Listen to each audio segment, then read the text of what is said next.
আসসালামু আলাইকুম রহমতুল্লাহি ওয়া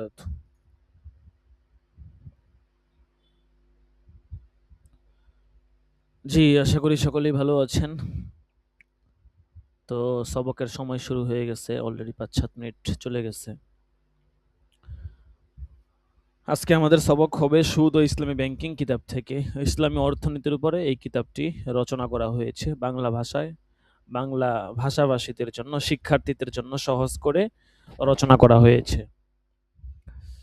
তো প্রাথমিক কিছু আলোচনা আমরা পড়তেছিলাম, মোটামুটি অনেক পেজ আমরা পড়েছি। আজকে অল্প কিছু পড়ব। আমাদের ফতোয়া উসমানিটা আমরা অনেকটা পিছিয়ে আছি। ফতোয়া উসমানিটা নেসাব এটা শেষ করতে হবে খুব দ্রুত, বেশি বেশি করে পড়তে হবে।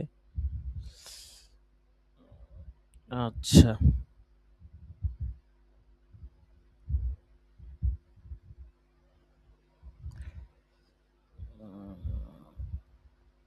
জি দেখেন, আজকে আমরা রিবার সুদের প্রকারভেদ সম্পর্কে পড়ব। এতদিন আমরা সুদ এটার পরিচিতি, হ্যাঁ, সুদ কাকে বলা হয়, তারপর হচ্ছে সুদের প্রচার প্রসার কিভাবে ঘটে, আল্লাহ তাআলা কোন সুদকে হারাম করেছেন, কিভাবে হারাম করেছেন, ইত্যাদি বিষয়গুলো আমরা পড়েছি। আজকে পড়ব সুদের প্রকারভেদ। সুদ মূলত দুই প্রকার। কয় প্রকার বলেন? দুই প্রকার। একটা হচ্ছে রিবান নাসি আর একটা হচ্ছে রিবাল ফজল। এগুলো পুরান কোনো পড়া না, নতুন পড়া না, সব পুরান পড়ে। আপনারা হেদায়াতে পড়েছেন, সরাবেকায়াতে পড়েছেন, ঠিক আছে, কুদুরিতে পড়েছেন। এখানে একটু বিস্তারিত বাংলা ভাষায় সহজ করে উপস্থাপন করা হয়েছে। প্রথমে হচ্ছে রিবান নাসিয়া বা মেয়াদি ঋণের সুদ, ঠিক আছে, অর্থাৎ ঋণের ক্ষেত্রে সময়ের ব্যবধানে মূলধনের উপর ধার্যকৃত অতিরিক্ত অংশ। সেই ঋণ নগদ অর্থও হতে পারে, আবার পণ্যও হতে পারে। তবে মনে রাখতে হবে যে কেবল ঋণের ক্ষেত্রে রিবান নাসিয়ার উদ্ভব ঘটে। ২ নাম্বার হচ্ছে রিবাল ফজল। রিবাল ফজল বা হাতে হাতে বিনিময়ের ক্ষেত্রে আদায়কৃত অতিরিক্ত অংশ, অর্থাৎ একই জাতীয় জিনিসের হাতে হাতে বিক্রয় বা বিনিময়ের সময় কম বেশি করে বিনিময় করা হলে রিবাল ফজলের উদ্ভব ঘটে। বিনিময়ের জিনিস পণ্য হোক বা মুদ্রা হোক, কেউ কেউ রিবাল ফজলকে বাংলায় সংক্ষেপে মালের সুদ বলে বাংলানুবাদ করেছেন। আচ্ছা, এরপর দেখেন, তবে উল্লেখ্য যে সমজাতীয় জিনিসের কেবলমাত্র হাতে হাতে অসম বিনিময়ের ক্ষেত্রে রিবাল ফদলের উদ্ভব ঘটে। রিবান নাসিয়ার অবৈধতা কোরআন দ্বারা প্রমাণিত, আর রিবাল ফদলের অবৈধতা হাদিস দ্বারা প্রমাণিত। এখন রিবাল ফদল, রিবান নাসিয়ার দুইটার সংখ্যা কিন্তু একটা মৌলিকভাবে আপনাদেরকে দিয়ে দেওয়া হয়েছে। এখন এখানে আরো বিস্তারিত আলোচনা করবে, রিবান নাসিয়া কি, কিভাবে পাওয়া যায়, বিস্তারিত এখানে আলোচনা করবে। দেখেন, নাসিউন শব্দের অর্থ হচ্ছে মেয়াদ, সময় নেওয়া, বাকি দেওয়া বা দেরি করা, নাসি। সুতরাং রিবান নাসিয়া, নাসিআহ হচ্ছে যে রিবা বা সুদ মেয়াদ বা সময়ের অনুপাতে ঋণের উপর নেওয়া হয়। এই হিসাবে রিবান নাসিয়ার অর্থ হচ্ছে মেয়াদি ঋণের সুদ। পবিত্র কোরআনে একেই সাকুল্য নিষিদ্ধ করেছে, সেজন্য একে রিবাল কুরআনও বলা হয়। অন্যদিকে জাহিলিয়তের যুগে এই প্রকার লেনদেন রিবা রূপেই পরিচিত ছিল, সেজন্যই একে রিবাল জাহিলিয়তও বলা হয়। তার মানে আমরা রিবান নাসিয়ার দুইটা নাম পেলাম। কয়টা? একটা হচ্ছে রিবাল কুরআন আর একটা হচ্ছে রিবাল জাহিলিয়া, ঠিক আছে। কেন রিবাল কুরআন বলা হয় সেটাও আমরা বুঝতে পারলাম, আর রিবান নাসিয়া কেন রিবাল জাহিলিয়া বলা হয় সেটাও এখানে আমরা পড়লাম। বিভিন্ন মুসলিম মনীষীগণ রিবান নাসিয়াকে বিভিন্নভাবে সংজ্ঞায়িত করেছেন, যা নিম্নরূপ। রিবান নাসিয়া আসলে কি? দেখেন, এখানে বিস্তারিত অনেকেই অনেকভাবে রিবান নাসিয়ার সংজ্ঞা দিয়েছেন।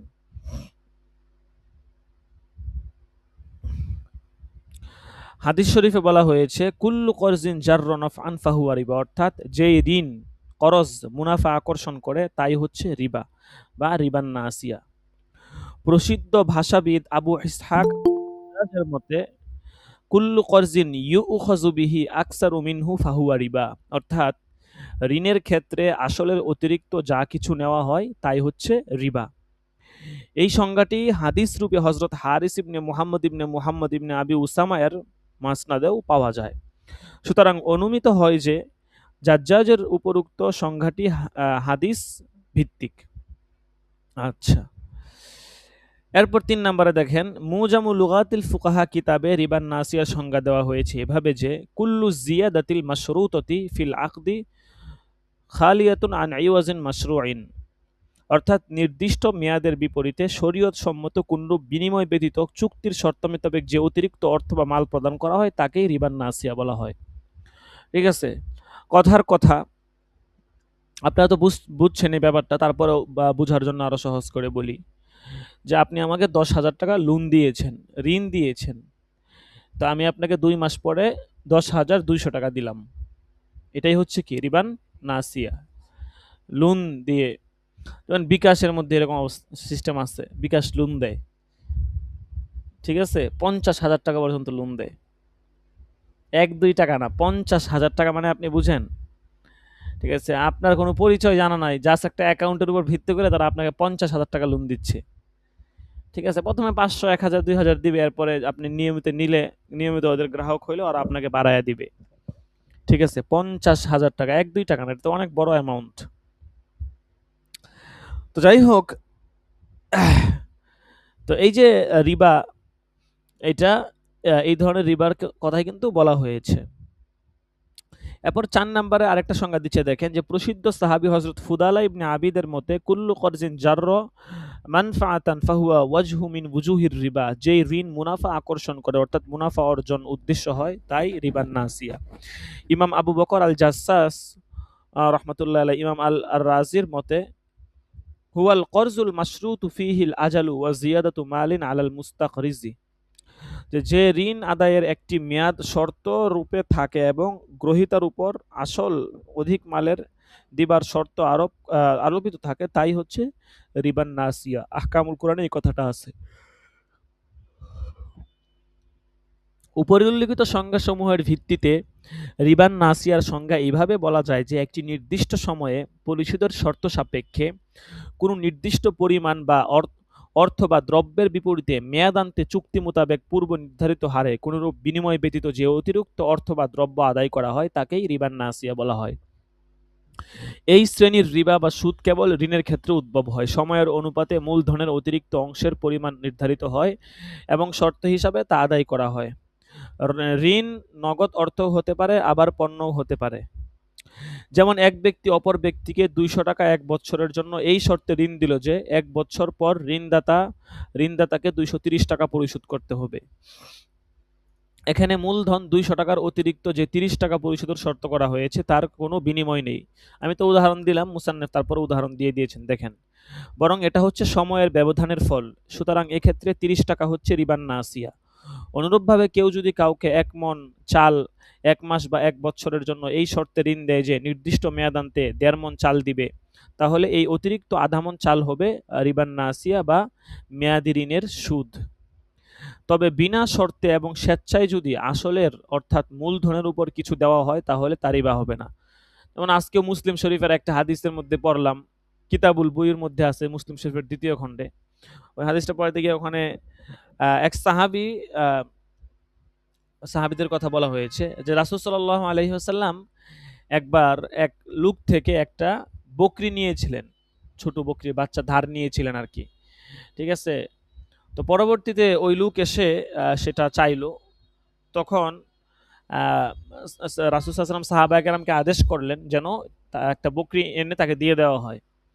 তখন সাহাবায়ে কেরাম রাসূলকে এসে বললেন যে, হে আল্লাহর রাসূল, আমরা তো ঐরকম বকরি পাচ্ছি না। ওইটার চেয়ে আরো ভালো পাইতেছি। কিন্তু আপনি যেরকম ছোট আ যেভাবে যেরকম নিয়েছেন ওই সিফাতের ঐরকম ছোট বকরি আমরা পাচ্ছি না। আমরা এটার চেয়ে ভালো পাচ্ছি। তখন রাসূল সাল্লাল্লাহু আলাইহি ওয়াসাল্লাম বললেন যে, ঠিক আছে, যেটা পাচ্ছ এটাই দিয়ে দাও। ফাশতারুহু ওয়া আতুহু, সেটা ক্রয় করে তাকে দিয়ে দাও।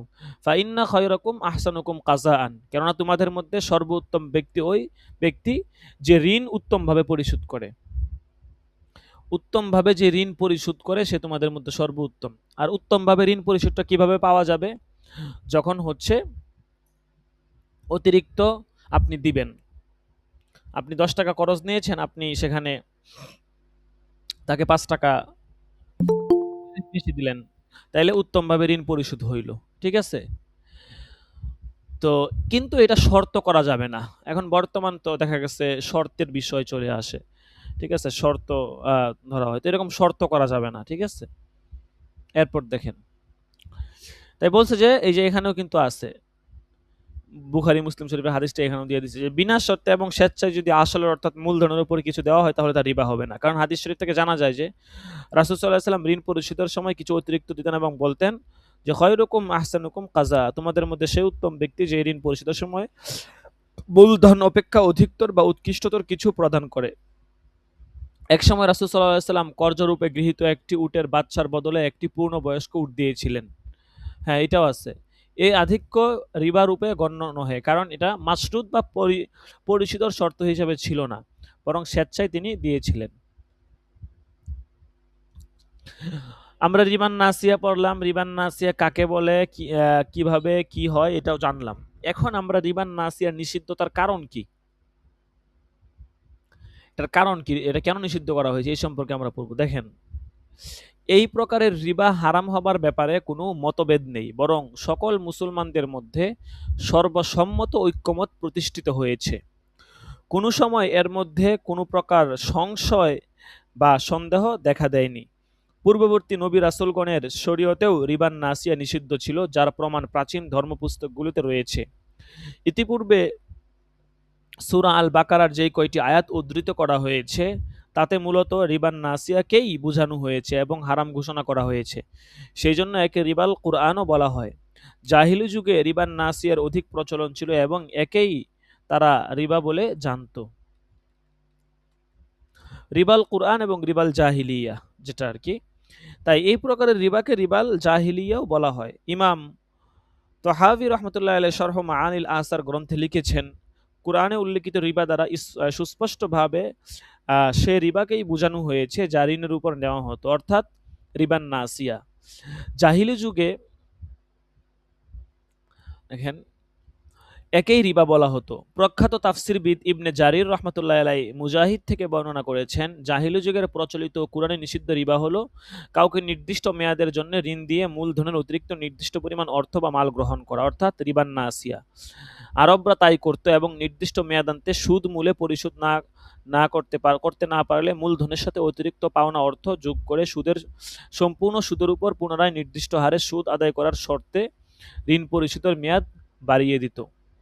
ইসলামী শরিয়া একে চক্রবৃদ্ধি সুদ বলা হয়। সরল সুদ ও চক্রবৃদ্ধি সুদ উভয়ই ইসলামে হারাম অর্থাৎ নিষিদ্ধ। প্রাথমিক পর্যায়ে সুদের বিধিবিধান কেবলমাত্র ঋণের মধ্যেই সীমাবদ্ধ ছিল, অর্থাৎ ঋণের ক্ষেত্রে ঋণের অতিরিক্ত যা কিছু আদায় করা হতো রিবান নাসিয়া। যেরকম ভাবে উসামা বিন যায়েদ রাসূলুল্লাহ সাল্লাল্লাহু আলাইহি ওয়াসাল্লামের হাতে বর্ণনা করেছেন, ইন্নামার রিবা ফিন নাসিআতি, অর্থাৎ রিবা বা সুদ কেবলমাত্র ঋণের সাথেই সম্পৃক্ত হয়। পরবর্তীতে আল্লাহর রাসূল সাল্লাল্লাহু আলাইহি ওয়াসাল্লাম যে সকল জিনিসের ক্রয় বিক্রয় আদান প্রদান ও বিনিময়ে সুদের অনুপ্রবেশের সম্ভাবনা রয়েছে সেগুলোও একটি সতর্কতার নিবারণমূলক ব্যবস্থা হিসাবে নিষিদ্ধ ঘোষণা করেছেন, যাতে মানুষ সুদের ধারে কাছেও যেতে না পারে। রিবান নাসিয়ার নিষিদ্ধতা সম্পর্কিত পবিত্র কোরআনের আয়াতসমূহের তালিকা নিম্নে উদ্ধৃত হলো। রিবান নাসিয়া সম্পর্কে পবিত্র কোরআনে অনেক আয়াত আছে। সেই আয়াতগুলো কোথায় আছে, কয় সূরায় আছে, কয়টা আয়াত আছে, এগুলো একটা তালিকা এখানে চার্ট দিয়েছে, দেখেন। পবিত্র কোরআনে যেই রিবাকে সুস্পষ্টভাবে হারাম ঘোষণা করা হয়েছে তা হচ্ছে রিবান নাসিয়া। পবিত্র কোরআনে মোট 15টি আয়াত খুঁজে পাওয়া যায় যেখানে রিবার নিষিদ্ধতা ও কুফল সম্পর্কে প্রত্যক্ষ ও পরোক্ষভাবে আলোচনা করা হয়েছে। আয়াতগুলো নিম্নে উল্লেখ করা হলো। সূরা বাকারা আয়াত নাম্বার হচ্ছে 275 থেকে 281, সূরা আলে ইমরান আয়াত নাম্বার 130 থেকে 181, সূরা নিসা আয়াত নাম্বার 160 থেকে 162, সূরা মাইদা আয়াত নাম্বার 62-63, সূরা রুম আয়াত নাম্বার 39। মোট 15টি আয়াত। উপরোক্ত 15টি আয়াতের মধ্যে 7টি আয়াত হচ্ছে এমন যেখানে আল্লাহ পাক রিবা শব্দ উল্লেখ পূর্বক প্রত্যক্ষভাবে রিবার নিষিদ্ধতা ও ভয়াবহ কুফল সম্পর্কে বর্ণনা করেছেন। আয়াতগুলো হচ্ছে সূরা বাকারার আয়াত নাম্বার 275, 276, 278, 279। মোট 4টি আয়াত সূরা আলী ইমরানের আয়াত নাম্বার 130, সূরা নিসার আয়াত নাম্বার 161 এবং সূরা রুমের আয়াত নাম্বার 39। মোট 7টি আয়াত। উল্লেখিত 7টি আয়াতে কোরআনের ভাষায় সুদ বা সুচিতি অর্থ সহ উদ্ধৃত করা হয়েছে। আচ্ছা, তাহলে এই সমস্ত আয়াতগুলোতে 7টা আয়াতের মধ্যে রিবান নাসিয়া সম্পর্কে বিস্তারিত বলা হয়েছে এবং কোরআনে এই আয়াতগুলোতে রিবান নাসিয়া সম্পর্কে বলা হয়েছে। পাশাপাশি এই সমস্ত সুদী লেনদেনের সাথে যারা জড়িত থাকবে তাদের বিধান কি হবে, তাদের সাথে আল্লাহ ফাজানু বিহারবিম মিনাল্লাহি ওয়া রাসূলিহি, আল্লাহ এবং তার রাসূল যুদ্ধ ঘোষণা করেছেন, এই বিষয়গুলো বলা হয়েছে। আচ্ছা, এরপর আসি রিবান নাসিয়ার বৈশিষ্ট্যাবলী। ঠিক আছে, আমরা যে রিবা নেই, সুদ নেই, লেনদেন করি, এটা কখন আমরা এরকম অর্থনৈতিক লেনদেন করলে এটা সুদ হয়ে যাবে, কিভাবে সুদ হবে, এটার বৈশিষ্ট্য কি হতে পারে দেখেন। পূর্বেই উল্লেখ করা হয়েছে যে রিবান নাসিয়ার অবৈধতা পবিত্র কোরআন দ্বারা প্রমাণিত। আইয়ামে জাহিলিয়তে রিবান নাসিয়ার ব্যাপক প্রচলন, তারা রিবা হিসাবেই জানতো।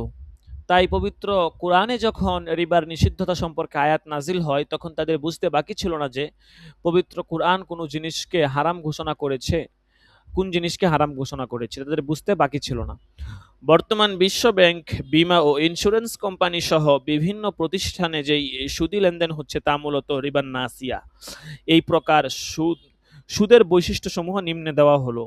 রিবান নাসিয়ার উদ্ভব ঘটে ঋণের ক্ষেত্রে।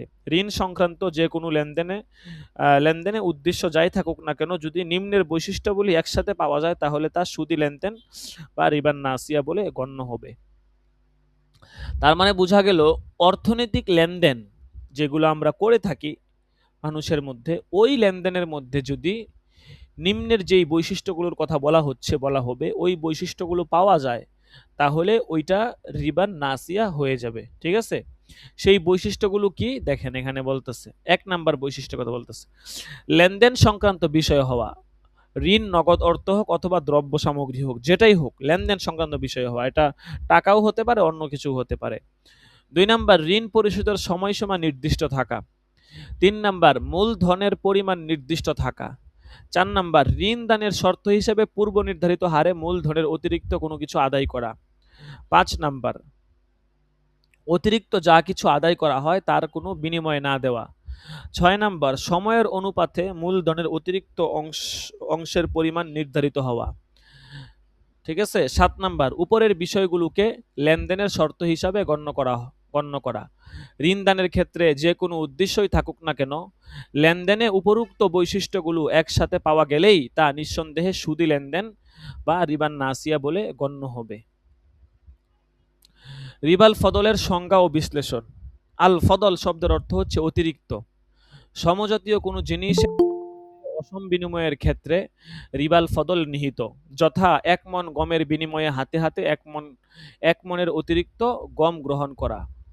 মুজামু লুগাতিল ফুকাহা গ্রন্থে রিবাল ফদলের সংজ্ঞা দেওয়া হয়েছে এভাবে: বাইউ শাইইম মিনাল আমওয়ালির রুবুবিয়্যাতি বিজিনসিহি মুতাফাজিলা। রিবা সম্পৃক্ত একই জাতীয় মালের ক্রয় বিক্রয়কালে এক পক্ষ অপর পক্ষকে যে অতিরিক্ত অংশ প্রদান করে তাকেই রিবাল ফদল বলে। কিতাবুল ফিকাহ আলাল মাযাহিবিল আরবা গ্রন্থে বলা হয়েছে যে হুয়া জিয়াদাতু আহাদিল বাদলাইনিল মুতাজালিসাইন মিন গায়রি আই ইউকাবিল হাযিহি জিয়াদাতি ইওয়াজিন।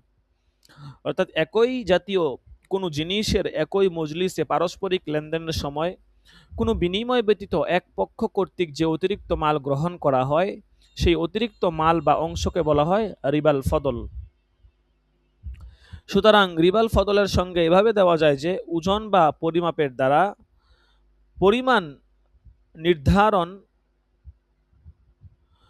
পরিমাণ নির্ধারণ করা হয়, এরূপ সমজাতীয়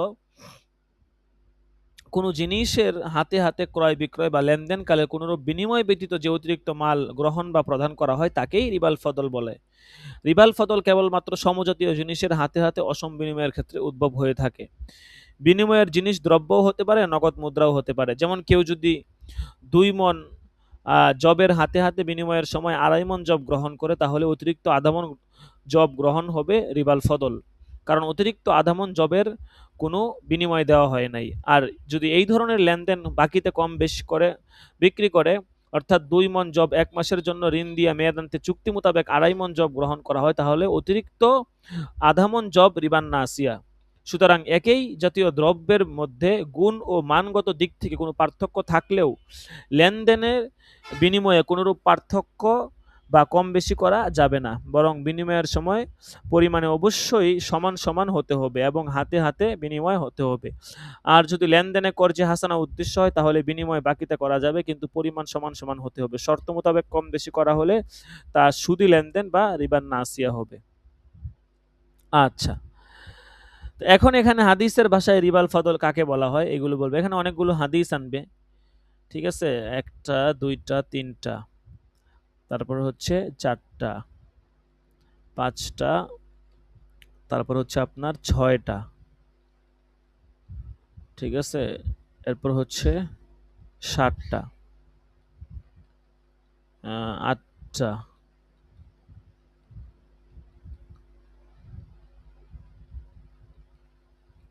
নয়টা, দশটা, 11, অনেকগুলো হাদিস, 11টা, 12টা, প্রায় 12টা হাদিস এখানে আনা হয়েছে, ঠিক আছে, 12টা হাদিস আনা হয়েছে। আচ্ছা দেখেন, এই হাদিসের পরিভাষায় রিবাল ফদল এটা আমরা ইনশাল্লাহ আগামী সপ্তাহে পড়বো, ঠিক আছে। এখন কিছু তামরিন আপনারা লিখতেছেন, এগুলো একটু ঠিক করে দেওয়া লাগবে, ঠিক আছে। তো এখন তামরিনগুলো ইনশাল্লাহ আমি দেখে দিব কম বেশি। আপাতত এই পর্যন্তই থাকুক, তামরিনগুলো দেখে দিতে মোটামুটি 15-20 মিনিট সময় লেগে যাবে। তারপর আবার ফতুয়া উসমানী পড়তে হবে। ফতুয়া উসমানী অনেক কম হয়েছে তুলনামূলক, ওইটা পড়তে হবে।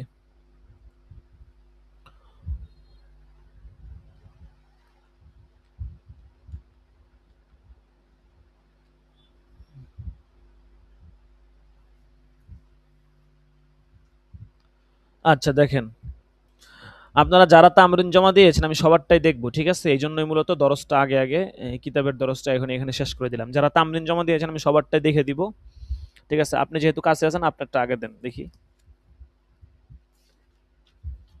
কলম আছে আমার কাছে, এখানে রাখছিলাম।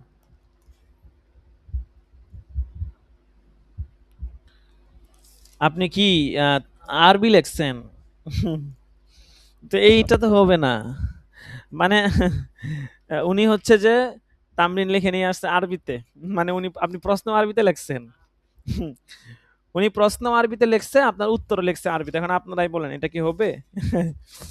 মানে এটা তো হচ্ছে যে আপনি বাংলা ভাষাভাষী না, ঠিক আছে। তামরিন তো হচ্ছে, তামরিনটা কেন করা হয়, মানে আপনারা একটা জিনিস বুঝেন যে তামরিনটা মানে কেন করা হয়। মানে আমরা যে এই সমস্ত কিতাবাদি পড়াচ্ছি বা পড়ি, এটা কিন্তু মূল মাকসাদ না। ইফতার মধ্যে মূল মাকসাদটাই হচ্ছে তামরিন। আপনার ইফতার মধ্যে আপনি যত বড় বড় ফতোয়া বিভাগে যান, যত জায়গায় মুফতি সাহেবদেরকে জিজ্ঞাসা করবেন, আমি তো ছোট মানুষ, আমার ক্ষুদ্র জ্ঞানে যতটুকু বলে, ইফতার মধ্যে মূল মাকসাদ হচ্ছে তামরিন। একটা শিক্ষার্থী যখন যত বেশি পরিমাণে সে তামরিন করবে, তার মাসআলা মাসাইল তত বেশি তার ওয়াসাআত আসবে, এলেমের মধ্যে তার গভীরতা আসবে। মাসআলা লিখতে লিখতে লিখতে লিখতে, তামরিন করতে করতে, অনুশীলনী করতে করতে অবস্থাটা এমন হবে যে দেখা গেছে সে তখন, মানে যে কোনো মাসআলায় তাকে আপনি জিজ্ঞাসা করেন, সে নগদ নগদ উত্তর দিয়ে ফেলবে, ঠিক আছে, এরকম। তো ইফতার মধ্যে মূল বিষয়টাই হচ্ছে তামরিন। এখানে আপনার, মানে আপনি যে আসবান নাজায়ের পড়েন, কাওয়াইদে ফিকা পড়েন, উসুল ইফতার, এগুলো তো একটা কিছু উসুল, এগুলো কিছু নিয়ম কানুন আপনাকে বলা হচ্ছে। এই নিয়ম কানুন কম বেশ আপনারা আগে থেকে জানেন, তারপরে এখানে কিছুটা বলা হচ্ছে মুজাকারাতান। তো এখানে মূল বিষয়টাই হচ্ছে তামরিন। শিক্ষার্থীরা তামরিনের মধ্যে গুরুত্ব দেয় না, আর তামরিনটাই তো মেন। আপনি যত বেশি তামরিন লিখবেন, যত সুন্দর করে লিখবেন, যত সাজায় গুছায় লিখবেন, তত আপনার তামরিনটা মানসম্মত হবে, ঠিক আছে। আচ্ছা দেখেন, প্রথম কথা হচ্ছে আপনি আরবিতে লেখছেন। আপনি সুয়াল লেখছেন কি, আইয়ু নওয়াইন মিনাল হায়াওয়ানাত ইসবাহু ফিল উদহিয়া। এভাবে হবে না। মোট কথা আপনার তামরিন আরবিতে গ্রহণযোগ্য না। কেন গ্রহণযোগ্য না বলি? আপনি হচ্ছেন বাংলা ভাষাভাষী মানুষ। আপনি আমার কথা শেষ করতে দেন। আপনি যখন যখন আপনি তো এক জায়গাতে খেদমতে আছেন এবং একটা কেন্দ্রীয় মসজিদের দায়িত্বে আছেন। তা আপনি যখন, মানুষ যখন জানবে, আপনাকে যখন সংবর্ধনা দেওয়া হবে, মানুষ কম বেশি সবাই জানবে যে আপনি ইফতা পড়েছেন। একটা দীর্ঘ একটা বছর আপনি ইফতার সাথে সংশ্লিষ্ট ছিলেন। এখনো প্রতিষ্ঠানের সাথে লেগে আছেন। প্রতিষ্ঠানের সাথে আপনারা কম বেশি সবাই লেগে থাকবেন। ঠিক আছে? আপনারা মাশাআল্লাহ প্রত্যেকেই, আমি সবাইকে এই বছর যারা আছে সবাইকে খুবই আন্তরিক মনে হচ্ছে। মাশাআল্লাহ। যাই হোক, তো এখন আমার কথা হচ্ছে যে আপনি যখন এভাবে ইফতার শেষ করবেন কম ভালো, আপনি যেহেতু পড়াশোনা তো করেছেন, একটা ইফতার বিভাগের সাথে সংশ্লিষ্ট ছিলেন, যতটুকু পারছেন মেহনত করছেন, পরীক্ষা দিছেন, কিতাবাদি হল করছেন। হয়তো খুব বেশি করতে পারেন না, কিন্তু আপনি আপনার এই ব্যস্ততার মধ্য থেকেও এলেমের জন্য এতটুকু আগ্রহ দিয়েছেন, এটাই তো অনেক। যে মানুষ যখন জানবে যে আপনি ইফতার পড়ছেন, এখন কথা হচ্ছে মানুষ তো অবশ্যই আপনার কাছে মাসালা জিজ্ঞাসা করবে। এখনো হয়তো জিজ্ঞাসা করে, কিন্তু এখন আপনি ওরকম বলার মতো হিম্মত পান না। কিন্তু যখন আপনি ইফতার পড়বেন, একটা উসুল মূলনীতি বুঝবেন, তখন আপনি বুঝতে পারবেন যে না, একটা কথা বলার আগে কিভাবে বলতে হবে। ঠিক আছে? তো এখন কথা হচ্ছে যে মানুষ কি আপনাকে আরবিতে প্রশ্ন করবে না বাংলাতে না ইংরেজিতে বলেন? বাংলাতে বাংলা মানুষ বাংলা ভাষাভাষী আপনাকে আরবিতে প্রশ্ন করবে? কাজেই এই আরবিটা কোনোভাবে কি নয়, গ্রহণযোগ্য নয়। আপনি বাংলাতে লিখবেন। আমি প্রয়োজন আপনাকে বাংলা হাতে ধরে শিখাইয়া দিব। আপনি বাংলাতে লিখবেন। ঠিক আছে? এভাবে হবে না। আর আপনি যেই খাতা আনছেন, এটা হচ্ছে রাফ খাতা। এটা তামরিন লেখার খাতা না। এটা হচ্ছে রাফ খাতা। আপনি এখানে তামরিন, উনি পেট খাতা আনছেন। ঠিক আছে? আপনারা পেট খাতার মধ্যে রাফ লিখবেন। ঠিক আছে? ফাইনাল কিন্তু আপনাদেরকে দিস্তা খাতায় লিখতে হবে। ওই যে আপনাদের যেই আমি আপনাদেরকে বলেছিলাম যে আপনারা A4 সাইজের যে পেজ আছে, আ হ্যাঁ, হ্যাঁ, A4 সাইজের পেজ এগুলা। যেগুলো ওই যে বসুন্ধরার থেকে দেখবেন যে রিম পাওয়া যায় আলাদা। বান্ডিল থাকে এরকম ৳৪৮০ ৳৫০০ করে বিক্রি করে। এগুলো আমি কিনেছিলাম মাদ্রাসার জন্য, অনেক আগে শেষ হয়ে গেছে। এরকম পেজে লিখতে পারলে ভালো। আর একান্ত না পারলে অঙ্ক খাতার যেই একদম আপনার সফট অঙ্ক খাতা আছে, অঙ্ক পেজ দিস্তা খাতা যেটা আরকি, ওগুলাতে লিখবেন। বাংলা খাতাতে অথবা অঙ্ক খাতাতে অথবা এই আপনার এটাকে কি বলে? এই নোট খাতা যেটাকে বলা হয় আরকি, যে রিং যে থাকে খাতার মধ্যে পিছন দিক থেকে যে আপনার রিং থাকে, ওই জাতীয় খাতার মধ্যে তামরিন লিখবেন না। এখানে লেখাটা এটা হচ্ছে যে তামরিনের, এটা হচ্ছে দায়সারা লেখা হয়ে গেল। এগুলো হচ্ছে খসড়া বাংলা খাতা এবং হচ্ছে অঙ্ক খাতা এবং এই যে এরকম নোটপ্যাড জাতীয় খাতা, এগুলো হচ্ছে খসড়া লেখার জন্য, চূড়ান্ত তামরিন লেখার জন্য না। যে যতটুকু গুরুত্ব দিবেন আপনি মাসলা মাসাইল হলের ক্ষেত্রে ততটুকু আগায় যেতে পারবেন। এজন্য আমরা ওইভাবে গুরুত্ব দিব ইনশাআল্লাহ। এখন প্রথম কথা হচ্ছে যে আপনি এই এই আরবি লেখা কি নয়, গ্রহণযোগ্য নয়। ঠিক আছে? আরবি লেখা কি নয়, আপনি লেখছেন মাশাআল্লাহ ভালো করছেন। ঠিক আছে? কিন্তু সামনে থেকে লেখা যাবে না। ঠিক আছে? লেখছেন, এটা সওয়াবের কাজ করছেন। হ্যাঁ, না, না, উর্দুতেও না। আপনি বাংলা ভাষাভাষী মানুষ। আপনি একজন আলেম হইছেন। আপনি এবং হচ্ছে যে ইফতা পড়তেছেন। বাংলাতে আপনি মানুষের সমস্যা আপনার যে জনগণ, আপনি যে সমাজে থাকেন, যে সোসাইটিতে থাকেন, তারা কি ইংরেজি ভাষাভাষী, বা তারা কি আপনাকে ইংরেজি যেভাবে জানতে সাধারণ সাধারণ পাবলিক সে হইতেছে আপনার একদম দাড়ি মুছ কিচ্ছু নাই। আপনাকে এসে বলবে যে, "হুজুর, আমি সেজদা একটা দিতে ভুলে গেছিলাম। সেজদা ৩ টা করে ফেলছি।" সে তার নিজের মাতৃভাষায় আপনার কাছে সমাধান চাইবে। ঠিক আছে? আপনার কাছে তালাকের মাসালা জানতে চাইবে যে, "হুজুর, এই ঘটনা ঘটছে আমার বউয়ের লগে। আমি কি করব?" তখন আপনি উসুল অনুযায়ী আপনি বলবেন, আমাকে লিখিত আপনি আমাকে দেন, আমি উত্তর দিব।" এখন সে কি আপনাকে আরবিতে দিবে? এখন আপনি যদি বাংলার উপরে যদি আপনার দক্ষতা না থাকে, আপনারা তামরিনের সবকের মধ্যে পড়েছেন, সেখানে আমি বলেছি যে একজন মুফতি সাহেবের জন্য বাংলা ভাষায় দক্ষ হওয়া, পারদর্শী হওয়া তার জন্য অবশ্যই জরুরি। মা লা বুদ্দা মিনহু। এটা তার জন্য জরুরি কাজ। অবশ্যই আপনাকে বাংলা ভাষায় দক্ষতা অর্জন করতে হবে। এবং আমাদের হচ্ছে যে আমরা আমাদের ওয়েবসাইটে দিয়েছিলাম যে আমরা বাংলার উপর কিছুটা তালিম আপনাদেরকে দিব ইনশাআল্লাহ, এবং ইংরেজি স্পোকেনও কিছুটা করানো হবে। তো এটা নফলান, আমরা সময়ের অভাবের কারণে করতে পারি না। তারপরে দেখি যদি আমরা সময় পাই কম বেশি করব। তো যাই হোক, আপনি হচ্ছে যে লেখছেন ভালো করছেন, কিন্তু আপনার হাতের লেখা তো মাশাআল্লাহ সুন্দর আছে। যতটুকুই হোক, কিন্তু আপনি তামরিন সামনে থেকে না, কিভাবে ঠিক হবে? বাংলার প্রশ্ন ছিল কত বড়, আপনি আরবিতে এক লাইনের মধ্যে লিখে ফেলছেন।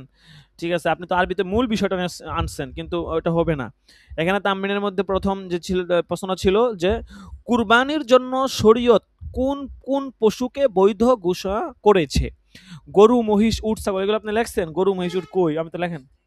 কোথায়? জবাবে লেখলে হবে না তো। আপনি প্রশ্নের ভিতরে আপনি বিষয় আনেন না, আপনি জবাবে লিখে রাখছেন।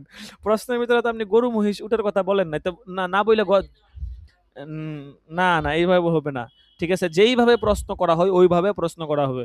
আর এখানে প্রশ্নগুলো তো দেখা গেছে আপনাদেরকে প্রাথমিকভাবে, আপনারা শিক্ষার্থী হিসাবে আপনাদেরকে এইভাবে প্রশ্নগুলো দেওয়া হচ্ছে যে আ শিক্ষার্থী হিসাবে, কিন্তু প্রশ্নগুলো কয়েকদিন পরে প্রশ্নগুলো দেওয়া হবে সাধারণ পাবলিক হিসাবে। মানে এখন তো আপনারা নতুন দেখে আপনাদেরকে, হ্যাঁ, না, না, কঠিন না। মানে শিক্ষার্থী হিসাবে আপনাদেরকে প্রশ্নগুলোর ধরন হচ্ছে শিক্ষার্থী হিসাবে দেওয়া হচ্ছে। যেমন সুস্পষ্টভাবে আলোচনা করুন এই জাতীয় মানে আপনাদেরকে দিক নির্দেশনামূলক বা দিয়ে প্রশ্ন দেওয়া হচ্ছে। কিন্তু কয়েকদিন পরে আপনাদেরকে প্রশ্ন দেওয়া হবে সাধারণ পাবলিকের পক্ষ থেকে। সাধারণ পাবলিক যেরকম প্রশ্ন করে যে, "হুজুর আমার এই বিষয়টার সমাধান কি? আমার এটা সমাধান দিন।" এইভাবে আপনাদেরকে প্রশ্ন দিব। কিন্তু এখন যেহেতু প্রথম নতুন, এজন্য আপনাদের কাছে এগুলো একটু আনইজি লাগতে পারে। কারণ শুরুতে মানে আপনার কনভারসেশন করা কিভাবে করবেন, কিভাবে তার প্রশ্নটা নিবেন, এটা একটু কঠিন লাগতে পারে আপনাদের কাছে। ওই সহজের দিকে লক্ষ্য করে আপাতত আপনাদেরকে শিক্ষার্থী হিসাবে যে তামরিন যেভাবে দেওয়া দরকার ওইভাবে দেওয়া হয়েছে। কিন্তু কয়েকদিন পর থেকে সাধারণ মানুষ, একজন আম পাবলিক, সে যেরকম ভাঙ্গাচোরা কথা দিয়া প্রশ্ন করে আপনাকে ওইভাবে তামরিন দেওয়া হবে। আমি যদি আপনাকে একজন শিক্ষার্থী হিসেবে তামরিন দেই, আমি আপনাকে যদি মনে করি আপনি ইফতা বিভাগের শিক্ষার্থী আর আমি উস্তাদ হিসাবে আপনাকে ওইভাবে তামরিন দেই, তাহলে তো আপনি তো সাধারণ মানুষের পাবলিকের কথাবার্তার সাথে পরিচিত হইলেন না। সাধারণ মানুষ তো আপনাকে বলবে না ভাই সুস্পষ্টভাবে আলোচনা করুন। বলবে আপনাকে? বলবে না। বলবে যে হুজুর হ্যাঁ, হুজুর আমারে একটু বিষয়টা খুইলা কন, বা সে তার ভাষায় বলবে। তো আপনাদেরকে তামরিনগুলো ঐরকম ভারসাম্যতা রক্ষা করে ওই ভাষায় দেওয়া হবে। তো এটা ১ম আপনাদের জন্য একটু কঠিন হয়ে যেতে পারে। এইজন্য যেহেতু নতুন আপনারা শুরু করেছেন, এইজন্য মূলত আপাতত এই ভাষায় দেওয়া হয়েছে। যাই হোক, তো যেই কথাটা বলতেছিলাম, যেইভাবে প্রশ্ন আসে ওইভাবে প্রশ্ন উঠাবেন, উঠিয়ে তারপরে লিখবেন। ঠিক আছে? হ্যাঁ, তো তারপরেও যেহেতু লেখছেন ভালো করছেন, কিন্তু আপনার সামনে থেকে এভাবে লেখতে হবে। আজকে হচ্ছে কত তারিখ? ১৩ তারিখ না? আর এইটা হচ্ছে খসড়া খাতা। দুটোটাই লেখছেন আপনি? যাই হোক, এটা হচ্ছে খসড়া খাতা, ঠিক আছে? এটা খসড়া খাতা। আপনার এই খাতা কি নয়? গ্রহণযোগ্য নয়। বুঝতে পারছেন? এই খাতা কি নয়? গ্রহণযোগ্য নয়। এটা মাথায় রাখবেন। আচ্ছা যাই হোক, এটা রাখেন, মাথায় রাখেন। ঠিক আছে, আপনারটা দেখা হইল তাইলে। এখন আমি বাকিদেরটা দেখে দিচ্ছি। যারা দিয়েছেন আমি সবারটাই দেখে দিব। সবাই সবর করবেন। একজন করে আমি সবারটাই দেখে দিচ্ছি উপরের দিক থেকে। এখানে মাত্র একজন পাঠালেন, দাখিলা নাম্বার ৯। আ হচ্ছে যে আচ্ছা আমি গ্রুপে শেয়ার করে দেই। ঠিক আছে? শেয়ার করে দিলে গ্রুপে হোয়াটসঅ্যাপ গ্রুপে দিলে আপনারা হচ্ছে যে দেখতে পারবেন। এখানে স্ক্রিন শেয়ার করা তো সম্ভব না। আপনারা হোয়াটসঅ্যাপ গ্রুপ থেকে দেখেন, স্ক্রিন শেয়ার করতে সময় লাগবে অনেক। হোয়াটসঅ্যাপ গ্রুপে দিয়ে দিব। পরে আমি আবার ডিলিট করে দিব, যেহেতু এটা এফসি বিভাগ মেইন গ্রুপ। এখানে এই সমস্ত ইয়াগুলো দিলে গুরুত্বপূর্ণ মেসেজগুলো পিছনে চলে যাবে। দেখেন, আ উনি লিখেছেন তামরিন নাম্বার ১, রুল নাম্বার হচ্ছে ৯, বিষয় কুরবানির জন্য বৈধ পশু। প্রশ্ন: কুরবানির জন্য শরীয়ত কোন পশুকে বৈধ ঘোষণা করেছে? গরু, মহিষ, উট, ছাগল, ভেড়া ছাড়া অন্য কোনো পশুর দ্বারা কুরবানি সহিহ হবে কিনা দলিল সহ আলোচনা করুন। বিসমিল্লাহির রহমানির রহিম। উত্তর: ইসলামী শরীয়তের বিধান অনুযায়ী কুরবানি কেবল নিষিদ্ধ পশুর ক্ষেত্রেই সীমাবদ্ধ। কুরবানি কেবল নির্দিষ্ট বানানটা ভুল আছে দেখে নিয়েন, ঠিক আছে? এভাবে তো আসলে আপনার তামরিন সম্পাদনা করা যায় না। খাতা না থাকলে সম্পাদনা করা কঠিন। কাজেই আপনারা হচ্ছে যে খাতাগুলো আমরা তামরিন নিয়মিত দিব, এখন থেকে একদিনও গ্যাপ দিব না। তবে আপনারা খাতাগুলো পরীক্ষার আগে ৩০টা ৩৫টা করে তামরিন হবে, পরীক্ষার আগেই পাঠায় দেওয়ার চেষ্টা করবেন। যদি কোনো শিক্ষার্থী চান যে হুজুর আমার তামরিনগুলো একটু সময় নিয়ে দেখে দিয়েন, আমরা চেষ্টা করব সাধ্যমতো দেখে দেওয়ার জন্য। অনেক বানান ভুল থাকে, অনেক কথার ধরনের মধ্যে ভুল থাকে, এগুলো ঠিক করে দিলে শুদ্ধ হয়ে যায়। আচ্ছা দেখেন, তো এখানে এই যে আপনি এই নির্দিষ্ট এটা বানানটা ঠিক করে নিয়েন, ঠিক আছে? তারপর হচ্ছে যে পশুর মধ্যে সীমাবদ্ধ, এখানে সীমাবদ্ধ বানানটাও ভুল হইছে, ঠিক আছে? ইসলামী, এখানে ইসলামী বানানটাও ভুল আছে, দ্বিঘাত দেওয়া হবে। সীমাবদ্ধ বানানটাও ভুল আছে, দেখে নিয়েন। তারপর হচ্ছে এই পশুগুলোকে কোরআনের পরিভাষায় বাহিমাতুল আনআম বলা হয়, ঠিক আছে? আপনারা শিক্ষার্থী, ঠিক আছে? যে হয়তো আপনারা প্রত্যেকের মাকামে অনেক বড় আ অবস্থানে আছেন, কিন্তু আমরা সকলেই শিক্ষার্থী, ঠিক আছে? উম এ জন্মের পর থেকে নিয়ে মৃত্যু পর্যন্ত শিক্ষার্থী সকলেই, ঠিক আছে? হ্যাঁ, আমরা সর্বাবস্থায় শিক্ষার্থী পরিচয় দিতে সম্মান বোধ করি, ঠিক আছে? আমিও একজন শিক্ষার্থী। কাজেই এখানে শিক্ষার্থী হিসাবে পরিচয় দিতে কোনো নেই। আর শিক্ষার্থী মানেই শিক্ষার্থী ভুল করবে। কাজেই একজনে ভুল করলে এটা হাসাহাসির কিছুই নেই, এবং এটা নিয়ে মশকরা করারও কিছু নেই। ঠিক আছে? এবং ভুল হতেই পারে। ভুল তো হবেই। ভুল না হলে শিখবেন কিভাবে? আচ্ছা। এরপর হচ্ছে পশুর বৈধ পশুর তালিকা। কুরবানির কেবল ৩ শ্রেণীর অন্তর্ভুক্ত ৬ ধরনের পশু দিয়ে করা বৈধ: উট, নারী, পুরুষ, উট। উট নারী পুরুষ উভয় না, নারী পুরুষ না, নরমাদি লিখবেন, ঠিক আছে? ভাষা একটু চেঞ্জ করতে হবে। উট নরমাদি এরকম লিখতে পারেন। গরু মহিষ, ফকিহগণ মহিষকে গরুর পর্যায়ভুক্ত বলেছেন। ছাগল, ভেড়া, দুম্বা এগুলোকে একত্রে গণাম বলা হয়। প্রশ্নে উল্লেখিত ৫ ধরনের পশু দিয়েও কুরবানি বৈধ। বেশি বৈধ তো দুম্বা দিয়েও কুরবানি বৈধ। আর এখানে প্রশ্নটা ছিল হচ্ছে যে কুরবানির জন্য শরীয়ত কোন কোন পশুকে বৈধ ঘোষণা করেছে, ছাড়া অন্য কোনো পশুর দ্বারা কুরবানি সহি হবে কিনা দলিল সহ আলোচনা করুন। যে কুরবানির জন্য শরীয়ত আহ, উম, হুম এখানে আপনি যেভাবে লেখছেন এটা উত্তরটা হয়েছে যে কুরবানি কেবল নির্দিষ্ট পশুর ক্ষেত্রেই সীমাবদ্ধ। এই পশুগুলো কোরআনের পরিভাষায় বাহিমাতুল আনআম বলা হয়। উত্তরটা হয়ে গেছে, কিন্তু আপনি চাইলে এইভাবেও লিখতে পারেন যে কুরবানির জন্য শরীয়ত কোন কোন পশুকে ঘোষণা করেছে। আপনি এভাবে লিখতে পারেন যে কুরবানির জন্য শরীয়ত গরু, মহিষ, উট, ছাগল এই পশুকে বৈধ ঘোষণা করেছে, ঠিক আছে? এবং উল্লেখিত গরু, মহিষ, উট, ছাগল, ভেড়া ছাড়া অন্য কোনো পশুর দ্বারা কুরবানি সহি হবে কিনা তারপরে এই কথা। তাইলে মানে আমার কথা হচ্ছে যে তামরিনটা লিখবেন এমন ভাবে প্রশ্নের ধরনের সাথে, মানে প্রশ্নের সাথে আপনার উত্তরের ধরন যেন মিল হয়ে যায়। সকলে একটু প্রথম সকলে একটু মনোযোগ দিয়ে কথাগুলো শুনেন, আশা করি আপনারা এভাবে লিখতে পারবেন। মানে প্রশ্নের ধরনের সাথে আপনার উত্তরের ধরন যেন কি হয়ে যায়, মিল হয়ে যায়, ঠিক আছে? যেমন ধরেন কথার কথা উনি যেটা আমরা লিখছেন, উনি যেটা উত্তরটা দিচ্ছেন উত্তরটা কিন্তু হয়ে গেছে, কিন্তু সাজানো গুছানোটা আরেকটু হইলে সুন্দর হইতো। সেটা কি, যে কুরবানির জন্য শরীয়ত কোন কোন পশুকে বৈধ ঘোষণা, এটা ছিল প্রথম প্রশ্ন। এরপরে কিন্তু এই অংশটাকেই একটু মানে ব্যাখ্যা করে বলা হয়েছে যে এগুলো ছাড়া অন্য কোনো পশু দ্বারা বৈধ আছে কিনা সেটা বলুন। এখন আপনি এভাবে লিখতে পারেন যে কুরবানির জন্য শরীয়ত এই পশুকে কি করেছে, বৈধ ঘোষণা করেছে।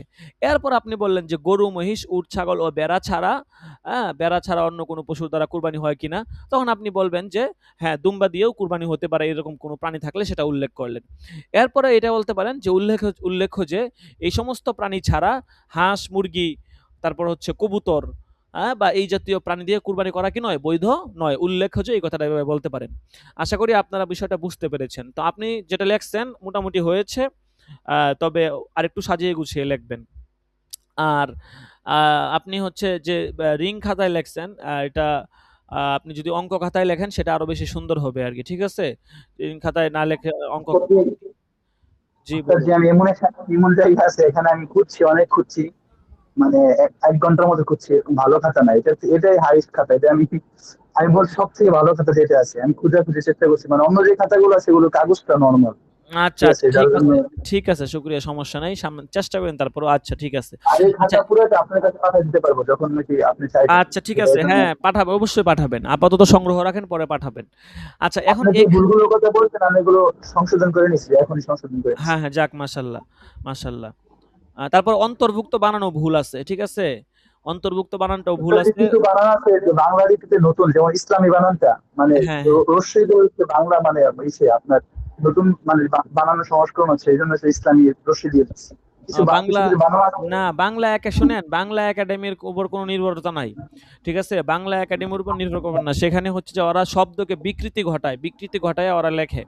ঠিক আছে? যে সমস্ত শব্দের শেষে আপনার হচ্ছে যে থাকে সেগুলোর মধ্যে দীর্ঘিকার হয় নরমালি। ঠিক আছে? জি যেমন জি নামাজি, ঠিক আছে? এবং ওই যে জি আপনার ধরেন ইসলামী শেষে আছে।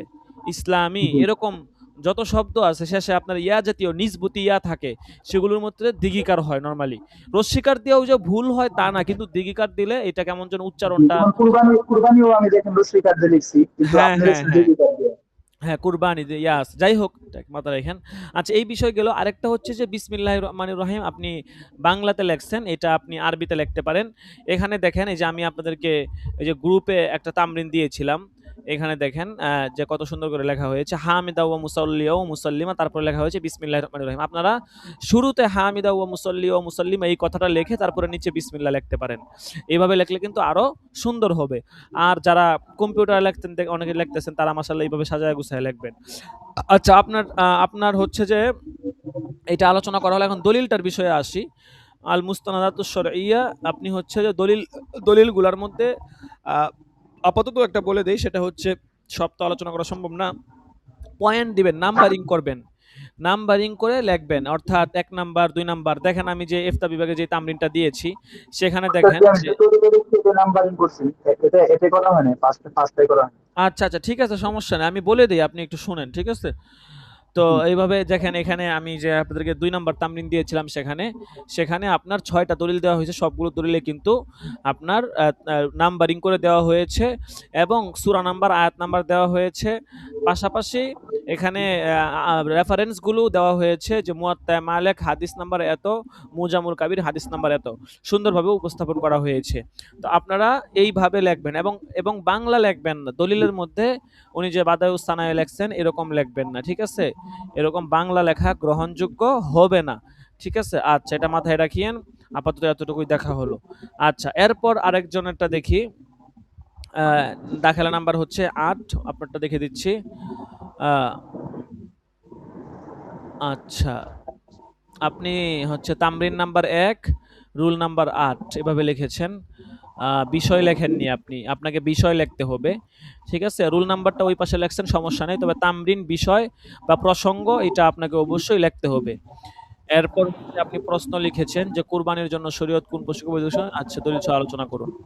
এটা ঠিক আছে। তারপর হামিদ ওয়া এটাও ঠিক আছে, আপনি লেখছেন। এখন লেখছেন সব জায়েজ পশু দিয়ে কুরবানি দেওয়া যায় না বা কুরবানি আদায় হয় না।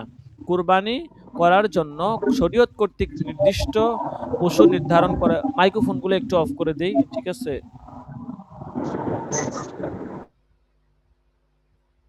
হ্যাঁ, দেখেন। সব জায়েজ পশু দিয়ে কুরবানি দেওয়া যায় না বা কুরবানি আদায় হয় না। কুরবানি করার জন্য শরীয়ত কর্তৃক নির্দিষ্ট পশু নির্ধারণ করে দেওয়া হয়েছে। আচ্ছা। সেই হিসাবে মোট ৬ প্রকার জন্তু দিয়ে কুরবানি করা জায়েজ। সেগুলো হলো উট, গরু, মহিষ, দুম্বা, ভেড়া ও ছাগল। এগুলো ছাড়া অন্য পশু দিয়ে কুরবানি জায়েজ নেই। কুরবানি করার জন্য ছাগল, ভেড়া ও দুম্বার বয়স কমপক্ষে ১ বছর পূর্ণ হতে হবে। অবশ্য ৬ মাসের ভেড়া যদি দেখতে মোটা তাজা হয় এবং ১ বছর বয়সের মতো মনে হয় তাহলে তা দিয়ে কুরবানি বৈধ। গরু, মহিষের হতে হবে পরিপূর্ণ ২ বছর আর উটের হতে হবে ৫ বছর। হ্যাঁ, মাশাআল্লাহ, আপনারটা মোটামুটি হয়েছে। হ্যাঁ, মোটামুটি সুন্দর হয়েছে। আপনি যদি আরো আ ঝালাই মাজা দেন তাহলে ইনশাআল্লাহ আরো সুন্দর হবে। আচ্ছা, এরপরে মুস্তানাদুত শরিয়ার মধ্যে আপনি হচ্ছে যে আ রে এটা তো হলো না। আপনি দলিলগুলো অনেক কম আনছেন। এত কম দলিল দিয়ে হবে না। ঠিক আছে? কোরআনের আয়াত আনতে হবে এবং হচ্ছে যে কোরআনের আয়াত একাধিক আছে এই কুরবানি সম্পর্কে। একাধিক আয়াত আনতে হবে এবং হচ্ছে যে হাদিস আনতে হবে। হ্যাঁ? ১ম এ কোরআনের আয়াত আনবেন, একাধিক আয়াত আনবেন। তারপরে হাদিস আনবেন একাধিক। তারপর হচ্ছে যে দলিল নিয়ে আসবেন। মিনিমাম ৪ টা, ৫ টা, ৬ টা দলিল নিয়ে আসবেন। ৮ টা, ১০ টা দলিল। যত দলিল দিবেন তত আপনার তামরিন মজবুত হবে। ঠিক আছে? আর শেষের দিকে আপনি যে বিষয়টা ছুটে দিচ্ছেন সেটা হচ্ছে এখানে আপনাকে আপনাদেরকে দেখিয়ে দিয়েছিলাম। এখানে লিখতে হবে যে শিক্ষার্থী ইত্যাদি আপনার পরিচিতিটা এখানে লিখতে হবে। সেটাও আপনি লেখেন নাই। তাইলে আপনার উত্তরটা মোটামুটি হইছে কিন্তু বাকি কাজগুলো আপনার সুন্দর হয় নাই। সেই বিষয়টা আপনি ইনশাআল্লাহ সামনে থেকে ঠিক রাখবেন। যে জি, দলিলগুলো হ্যাঁ, হ্যাঁ, হ্যাঁ। জি, দলিলগুলো আসসালামু আলাইকুম। জি, দলিলগুলো নাম্বারিং করে লিখবেন এবং হচ্ছে নিচের পরিচিতিটা দিবেন এবং এই বিষয়গুলো একটু খেয়াল রাখবেন ইনশাআল্লাহ। জি, আচ্ছা। শেখ আমি যা জি ৮ নম্বর দাখের জালালউদ্দিন বলছিলাম শেখ। জি, জি, হ্যাঁ, ঠিক আছে, আপনি মাথায় রাখবেন। আপনারটাও হচ্ছে আমি ইফতা বিভাগ গ্রুপে দিয়ে দিয়েছি। সবাই যেন এখন এখান থেকে দেখে বিষয়টা বুঝতে পারে যে আপনি কোন ভুলগুলো করেছেন। স্বাভাবিক, একেকজন একেক ক্ষেত্রে ভুল করবে। কেউ দলিল অনেকগুলা দিবে, উত্তর সুন্দর করে লিখবে না। কেউ উত্তর লিখবে, দলিল দিবে না। কেউ সবই লিখবে, সাজানো গোছানো সুন্দর হবে না। একেকজনের একেক জায়গায় ভুল হবে। সবাই যে এক জায়গায় ভুল করবে তা কিন্তু না। আরেকজন পুরো আরবিতে লিখে নিয়ে আসছে মাশাআল্লাহ। যাই হোক। হ্যাঁ, না, বাংলাতে লিখতে হবে। ঠিক আছে? আচ্ছা, আপনারটা গেল। তারপর হচ্ছে যে আ তারপর কারটা দেখব। উম আ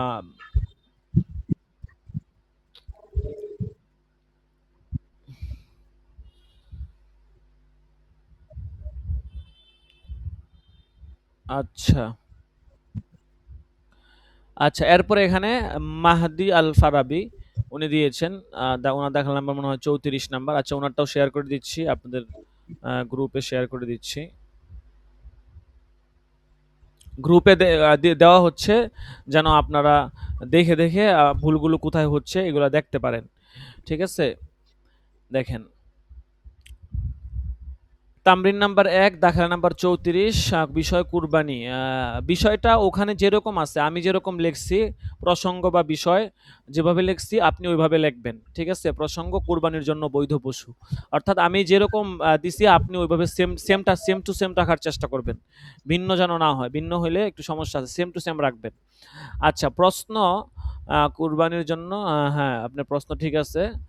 এরপর হচ্ছে হ্যাঁ, আপনি লিখেছেন বিসমিল্লাহির রহমানির রহিম লিখেছেন মাশাআল্লাহ। তবে আপনি হামিদা ওয়া মুসাল্লি ওয়া মুসাল্লিমা এইটা আবার ওই পাশে চলে গেছে। আপনি এটা তো টাইপিং একটু এদিক সেদিক হয়ে গেছে। এটা খেয়াল রাখিয়েন সামনে থেকে। এটা একদম নিচে লিখবেন। বিসমিল্লাহির রহমানির রহিম হামিদা ওয়া মুসাল্লিয়া ওয়া মুসাল্লিমা। হ্যাঁ, এটা লেখা আপনি শুরু করতে পারেন।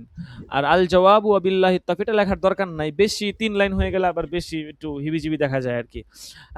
বিসমিল্লাহ লিখতে পারেন। এরপরে বিসমিল্লাহির রহমানির রহিম হামিদা ওয়া মুসাল্লি ওয়া মুসাল্লিমা বলে শুরু করতে পারেন। অথবা বিসমিল্লাহ না বলে হামিদা ওয়া মুসাল্লি ওয়া মুসাল্লিমা আল জাওয়াবু বিল্লাহি তাওফিক শুরু করতে পারেন। ৩ টা আবার একসাথে দিলে একটু ভারী, ভারী হয়ে যায় আরকি। আচ্ছা। এরপর আপনি উত্তরটা লিখেছেন কি কুরবানি ইসলামের একটি গুরুত্বপূর্ণ ইবাদত শরীয়তে নির্দিষ্ট কিছু পশুকে কুরবানির জন্য বৈধ ঘোষণা করেছে। এগুলোকে কোরআনের পরিভাষায় কোরআনে বলা হয়েছে বাহিমাতুল আনআম অর্থাৎ গৃহপালিত চতুষ্পদ জন্তু। কুরবানির জন্য বৈধ পশুসমূহ হচ্ছে আপনার উত্তরটাও হইছে কিন্তু ওই যে প্রশ্নের ধরনের সাথে মিল রাইখা হয় না। ৮ নাম্বার দাখেলা যারটা দেখছি ওটা মোটামুটি প্রশ্নের ধরনের সাথে প্রশ্নের ধাঁচে আসছে আরকি। আপনারা উত্তরগুলো প্রশ্নের ধাঁচে লিখবেন। আমি আপনাকে প্রশ্ন করছি যে ভাই ফজরের নামাজে কি সুন্নত কি খুব বেশি জরুরি নাকি? এটা কি না পড়লে আপনি বলতেছেন যে সুন্নত অনেক গুরুত্বপূর্ণ জিনিস। সুন্নত যদি কেউ ছেড়ে দেয় তাহলে তার জীবনে অনেক সমস্যা হবে। আমি যেটা আপনাকে জিজ্ঞাসা করি নাই। আপনাকে আমি প্রশ্ন করছি ভাই ফজরের নামাজের সুন্নত কি অনেক গুরুত্বপূর্ণ? এটা ছাড়া কোনো সমস্যা আছে? আপনি এটা সরাসরি উত্তর দিয়ে দেবেন। আপনি অন্য আদার্স গুলো বলবেন না। অর্থাৎ প্রশ্নের ধরনের সাথে মিল রেখে উত্তরটা দেবেন। উত্তর হয়ে গেছে কিন্তু প্রশ্নের ধরনের সাথে আমরা ইনশাআল্লাহ মিল রাখবো। আচ্ছা। আল আদিল্লাতুশ শরিয়া সেখানে আপনি আচ্ছা এরপরে আরো কিছু লেখা লিখছেন। এগুলো উল্লেখ দিয়ে লিখতে পারেন। ঠিক আছে? বা মোটামুটি চলবে সমস্যা নেই। তবে আপনি ওই লাইনগুলো ঠিক রাখিয়েন একটু। হয়তো এমএস ওয়ার্ড দিয়ে লিখেছেন এগুলো আরেকটু সাজায় গুছায় লিখেন তাহলে আরো সুন্দর হবে ইনশাআল্লাহ। আল আদিল্লাতুশ শরিয়ার মধ্যে এখানে আপনার দলিল অনেক কম হয়ে গেছে। এইটা দলিল তো কোনো গ্রহণযোগ্যই না। এত কম দলিল গ্রহণযোগ্যই না।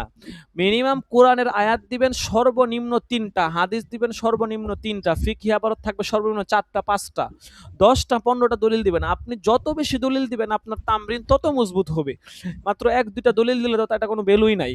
ঠিক আছে? আপনারা যারাই লেখছেন দলিল অনেক কম দিতেছেন। ঠিক আছে? তো দলিল এত কম দিলে চলবে না। এত কম দলিল দিলে তো আপনার লেখা জামে মানের হবে না। হ্যাঁ, এরপরে নিচে আপনি যেটা লেখছেন মাশাআল্লাহ আপনি তারিখ নিচের আপনার হ্যাঁ, একদম ফুটার যেটা লেখছেন ওটা সুন্দর হইছে। এটা ঠিক আছে, কোনো সমস্যা নাই। এটাতে কোনো সমস্যা নেই, এটা ঠিক আছে। আচ্ছা, আপনার নিচের অংশটা একদম ঠিক আছে। আল্লাহু আ'লাম বিসওয়াব এটাও ঠিক আছে। দলিলগুলো একটু বেশি, বেশি লিখবেন আর উত্তরটাকে আরেকটু সাজায় গুছায় লিখবেন আর ওই পাশে হামিদা ওই পাশে চলে গেছে এটা এদিকে নিয়ে আসবেন। আর বানান কোনো ভুল থাকলে সেগুলো একটু দেখে নিন। আচ্ছা, এটা গেল। অনেক সময় চলে যেতেছে দেখেন। তারপরে আর কে জমা দিচ্ছে? আম হ্যাঁ, এরপর হচ্ছে মুশফিকুর রহমান। আপনি দিয়েছেন। আপনারটা আমি গ্রুপে পাঠিয়ে দিচ্ছি। আমি এগুলো ডিলিট করে দিব গ্রুপ থেকে। ঠিক আছে? আপনারা এখন দেখার জন্য মূলত আপনাদেরকে দেওয়া হচ্ছে। আপনি ২ নাম্বারটা আছে, আপনার ২ নাম্বারটাই দেখে দেই। তামরিন নাম্বার ২ রুল নাম্বার হচ্ছে ৬ বিষয় অনলাইনে কুরবানি অর্ডার। আসসালামু আলাইকুম। বর্তমানে বিভিন্ন প্রতিষ্ঠান ও মোবাইল হচ্ছে যাই হোক। বিসমিল্লাহির রহমানির রহিম। উত্তর অনলাইনের মাধ্যমে কুরবানির পশু ক্রয় করা এবং কোনো ব্যক্তি বা প্রতিনিধি উকিল বানিয়ে কুরবানি করানো শরীয়তসম্মত ও জায়েজ। একইভাবে পশুকে সরাসরি না দেখে ছবি বা ভিডিও দেখে অর্ডার দিলেও যদি পশুর অবস্থা স্পষ্ট জানা যায় এবং শরীয়ত শর্ত পূরণ হয় তাহলে কুরবানি সহিহ হবে। তবে প্রতারণা ও হত্যা থেকে বেঁচে থাকা আবশ্যক। হ্যাঁ, মোটামুটি আপনার উত্তরটা হয়ে গেছে। ঠিক আছে? আ আ উকিল বানিয়ে কুরবানি দেওয়া অবশ্যই জায়েজ আছে। ঠিক আছে? পাশাপাশি সরাসরি না দেখে ছবি বা ভিডিও দেখে অর্ডার দিলেও যদি পশুর অবস্থা জানা যায় মোটামুটি উত্তরটা হয়ে গেছে। তবে আপনি আরেকটু সাজায় গুছায় লিখতে পারেন। ঠিক আছে? আর তবে আপনি যেটা করেছেন সেটা হচ্ছে যে আপনি আসসালামু আলাইকুমটা একদম শুরুতে দিয়েছেন।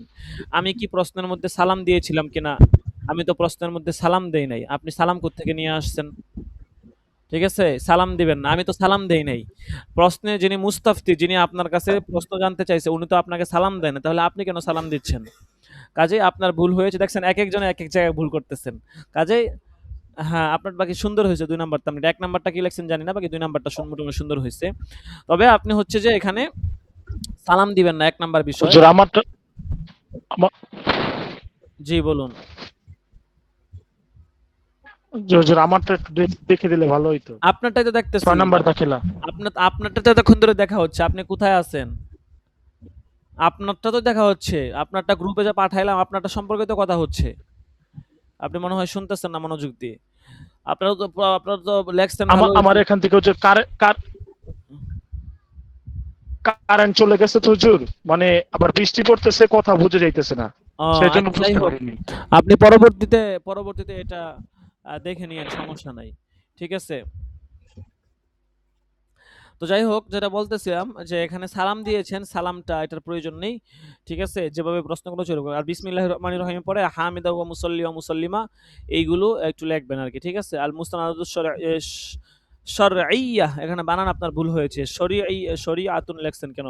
শরঈয়্যাহ লিখবেন। কি লিখবেন? আল মুস্তানাদাতুশ শরঈয়্যাহ, এখানে ভুল হয়েছে। বিসমিল্লাহির রহমানির রহিম ক্ষেত্রেও একটু ভুল আছে। সালাম দিয়েছেন সেটাও ভুল হয়েছে।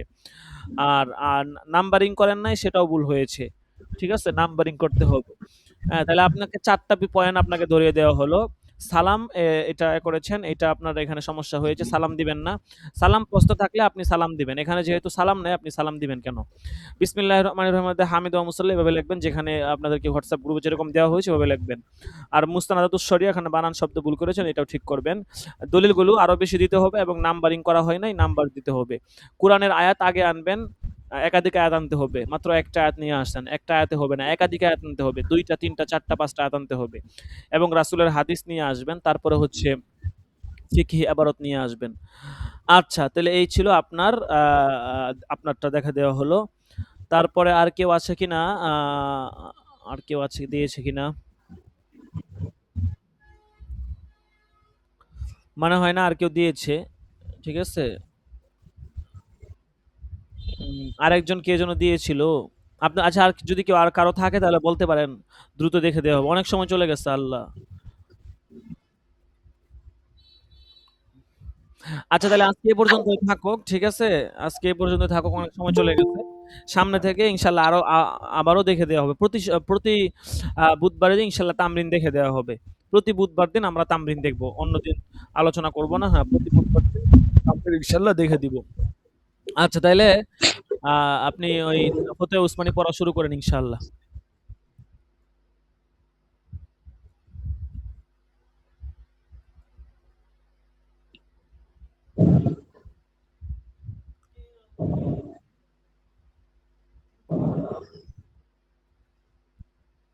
আসসালামু আলাইকুম। ওয়ালাইকুম আসসালাম ওয়া রাহমাতুল্লাহ। স্যার, আমাদের আজকে কয় পেজ থেকে শুরু করবো আমরা? ওই যে ইফতা বিভাগ গ্রুপে দেখেন সেখানে। না ওস্তাদ, আমি ওইখানে যে ওই আমার মোবাইল চেঞ্জ হয়ে গেছে, যে সব চলে গেছে। ও আচ্ছা, ঠিক আছে। আমি দেখতেছি, আমি দেখে বলতেছি। ১১৪ নম্বর পৃষ্ঠা।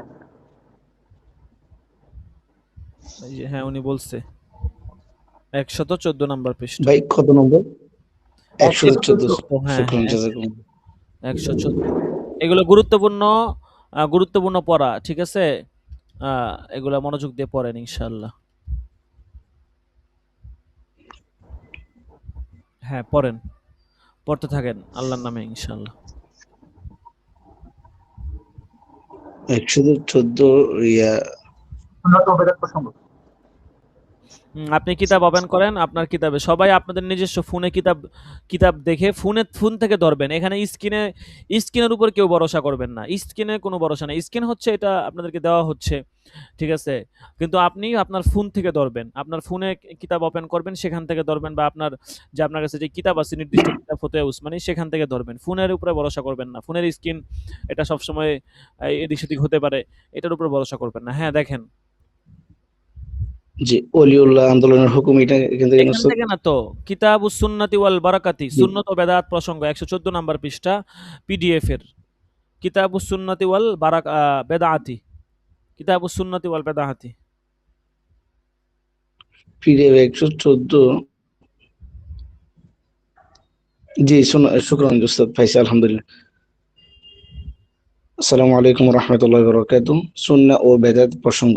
ফরজ নামাজের পর ইন্নাল্লাহা ওয়া মালাইকাতাহু ইউসাল্লুনা আলান নবী পড়া। সওয়াল, যদি ফরজ নামাজের পর ইন্নাল্লাহা ওয়া মালাইকাতাহু পড়া হয় তাহলে শরীয়তের হুকুম কি হবে আর বেদাত কি হাসানা হতে পারে? জবাব, আজকাল এই আয়াতটি পড়ার জন্য যে গুরুত্ব আরোপ করা হয় এবং বর্জনকারীর উপর ফরজ বর্জনকারীর মতো যে বর্ষণা ঝাড়া হয় তাতে এটা বেদাতে সাইয়্যা হয়ে যায়। বেদাতে পারিভাষিক অর্থে শুধু সাইয়্যা হতে পারে, হাসানা হতে পারে না। ফাতিহা নিয়াজের হুকুম। সওয়াল, কেউ যদি কোনো কিছু রান্না করে ফাতিহা নিয়াজ করে তাহলে যতক্ষণ ফাতিহা নিয়াজ না দেওয়া হয় ততক্ষণ পর্যন্ত কি বন্টন করা সম্ভব নয়? জবাব, ফাতিহা নিয়াজের প্রচলিত তরিকায় শরীয়তের দৃষ্টিতে দুরূহ নয়, তবে যদি কোনো বুজুর্গের রূহের উপর সওয়াব পৌঁছানোর ইচ্ছা হয় তাহলে খানা পাক করা কাউকে সদকা করে দিবে এবং দোয়া করবে আল্লাহ যেন এই সদকার সওয়াব অমুক ব্যক্তির পৌঁছে দেন। এরকম করা জায়েজ।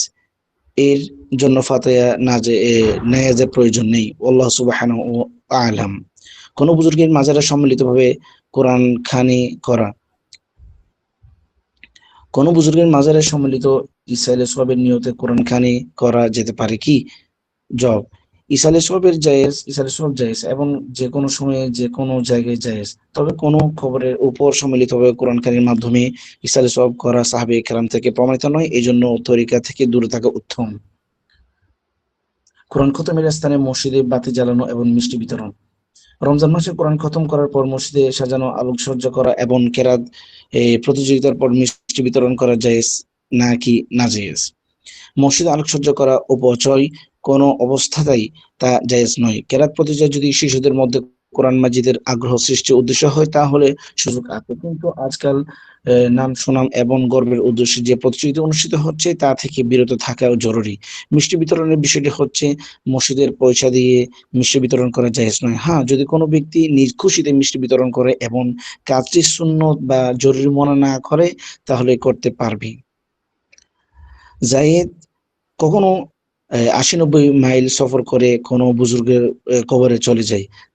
তার ধারণা সেখানে আল্লাহ তাআলা দোয়া কবুল করেন। ওই কবরস্থানে কিছু শিরকি কর্মকাণ্ড সংঘটিত হয়ে থাকে। কি বলেন আচ্ছা, জি, এভাবে জি। যাওয়া আ কি? মাওলানা জালালউদ্দিন সাহেব, আপনি হেডলাইন জি, কেন পড়ছেন না? আপনি তো হেডলাইন ছেড়ে যাচ্ছেন। হেডলাইন তো একটা ইম্পোর্টেন্ট বিষয়। আপনি এর আগের জি বারও ওস্তাদ, হেডলাইন সফর পড়ছিলেন না। হ্যাঁ, হ্যাঁ, হেডলাইন পড়তে হবে। আচ্ছা, হেডলাইন একটা গুরুত্বপূর্ণ বিষয়। আচ্ছা, জি, জি। জি, বুঝলাম, আফওয়ান। জি, জি। সফর করে ওস্তাদ, আমার আওয়াজ শোনা যাচ্ছে?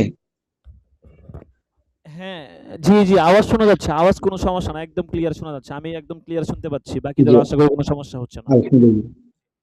জি, সফর করে বুজুর্গের মাজার জিয়ারত করা। সওয়াল, জায়েদ কখনো ৮০-৯০ মাইল সফর করে কোনো বুজুর্গের কবর চলে যায়।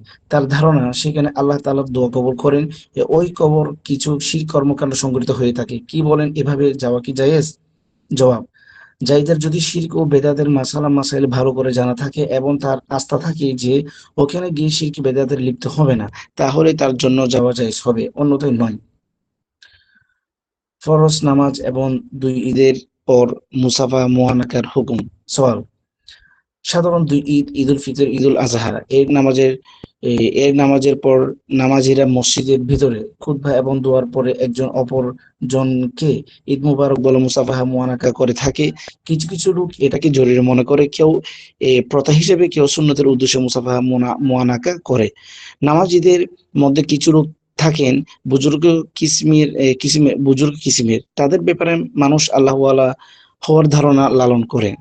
তারা মনে করে তাদের সাথে এমনটা করলে ফয়জ লাভ হবে, নেকির ক্ষেত্রে মদদ লাভ হবে।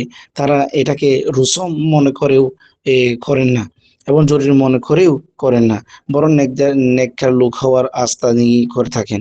দয়া করে বলুন, এই কাজটি কি সুন্নত রাসূল, সাহাবায়ে কেরামদের কর্ম বা ৪ ইমামের ফতোয়া দ্বারা প্রমাণিত নাকি তা নয়? জবাব, দুজন মুসলমানদের সাক্ষাতের সময় মুসাফাহা সুন্নত। এমনকি কোনো ব্যক্তি সফর থেকে এলে তার সাথে মুআনাকা করাও সুন্নত হিসেবে প্রমাণিত। এই দুটি স্থান ছাড়া আর কোথাও এই কাজটি সুন্নত নয়। তবে যদি সুন্নত মনে না করে কোথাও করে ফেলা হয় তাহলে গুনাহ হবে না। সুন্নত মনে করে করলে বেদাত হবে। আমাদের জামানায় যেহেতু ফরজ নামাজের পর মুসাফা এবং ২ ঈদের নামাজের পর মুআনাকাকে সুন্নত মনে করা হচ্ছে, অথচ এটা হযরত আকদাস সাল্লাল্লাহু আলাইহি সাল্লাম থেকে সাবিত নয় যেহেতু উলামায়ে কেরাম একে বেদাত সাব্যস্ত করেছেন এবং এই থেকে বিরত থাকার তাকিদ দিয়েছেন, তবে কোথাও সুন্নতের আকীদা না থাকলে মুবাহ হবে।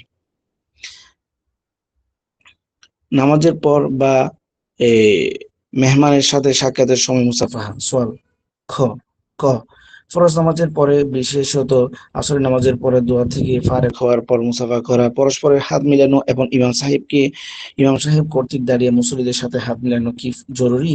খ যদি কোনো মেহমান মসজিদে নামাজের পরে মুসাফা করতে চায় তাহলে তার সাথে মুসাফা করা দুরূস্ত হবে না কি হবে না? জবাব ক কখনো জরুরি নয়, বরং জরুরি বা সওয়াব সুন্নত মনে করা মুসাফা করা বেদাত এবং মুসাফা ছেড়ে দেওয়া ওয়াজিব। খ মেহমানদের সাথে প্রথম সাক্ষাতে মুসাফা করা সুন্নত, এই নিয়তে মুসাফা দুরূস্ত হবে। মাইয়াতের চারপাশে বসে অথবা কবরস্থানে নিয়ে যাওয়ার সময় কালিমা পড়া। সোয়াল মাইয়াতের চারপাশে বসে অথবা কবরস্থানে নিয়ে যাওয়ার সময় বুলন্দ বড় আওয়াজে কালিমা তৈবা পড়া কেমন?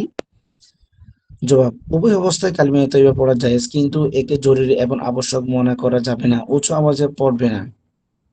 কাফনের উপর কালিমা তৈবা লেখা। সওয়াল আপনার মত অনুসারে কাফনের উপর কালিমা তৈবা লেখা কেমন? জবাব জায়েজ আছে বটে, কিন্তু যেহেতু সাহাবায়ে কেরাম সালফে সালেহিন থেকে বিষয়টি বিধৃত নয়, এই জন্য না লেখে উত্তম। জশ্নে ঈদ মিলাদুন্নবী শরঈ মূল্যায়ন।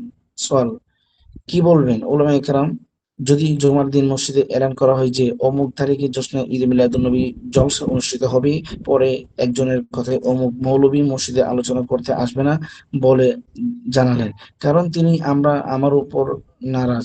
তারপর কিছু লোক তার সাথে জোটবদ্ধ হয়ে জলসা মুতলবি করার ঘোষণা দিয়ে দিল, বাকি লোকদের প্রতি খেয়াল রাখলো না।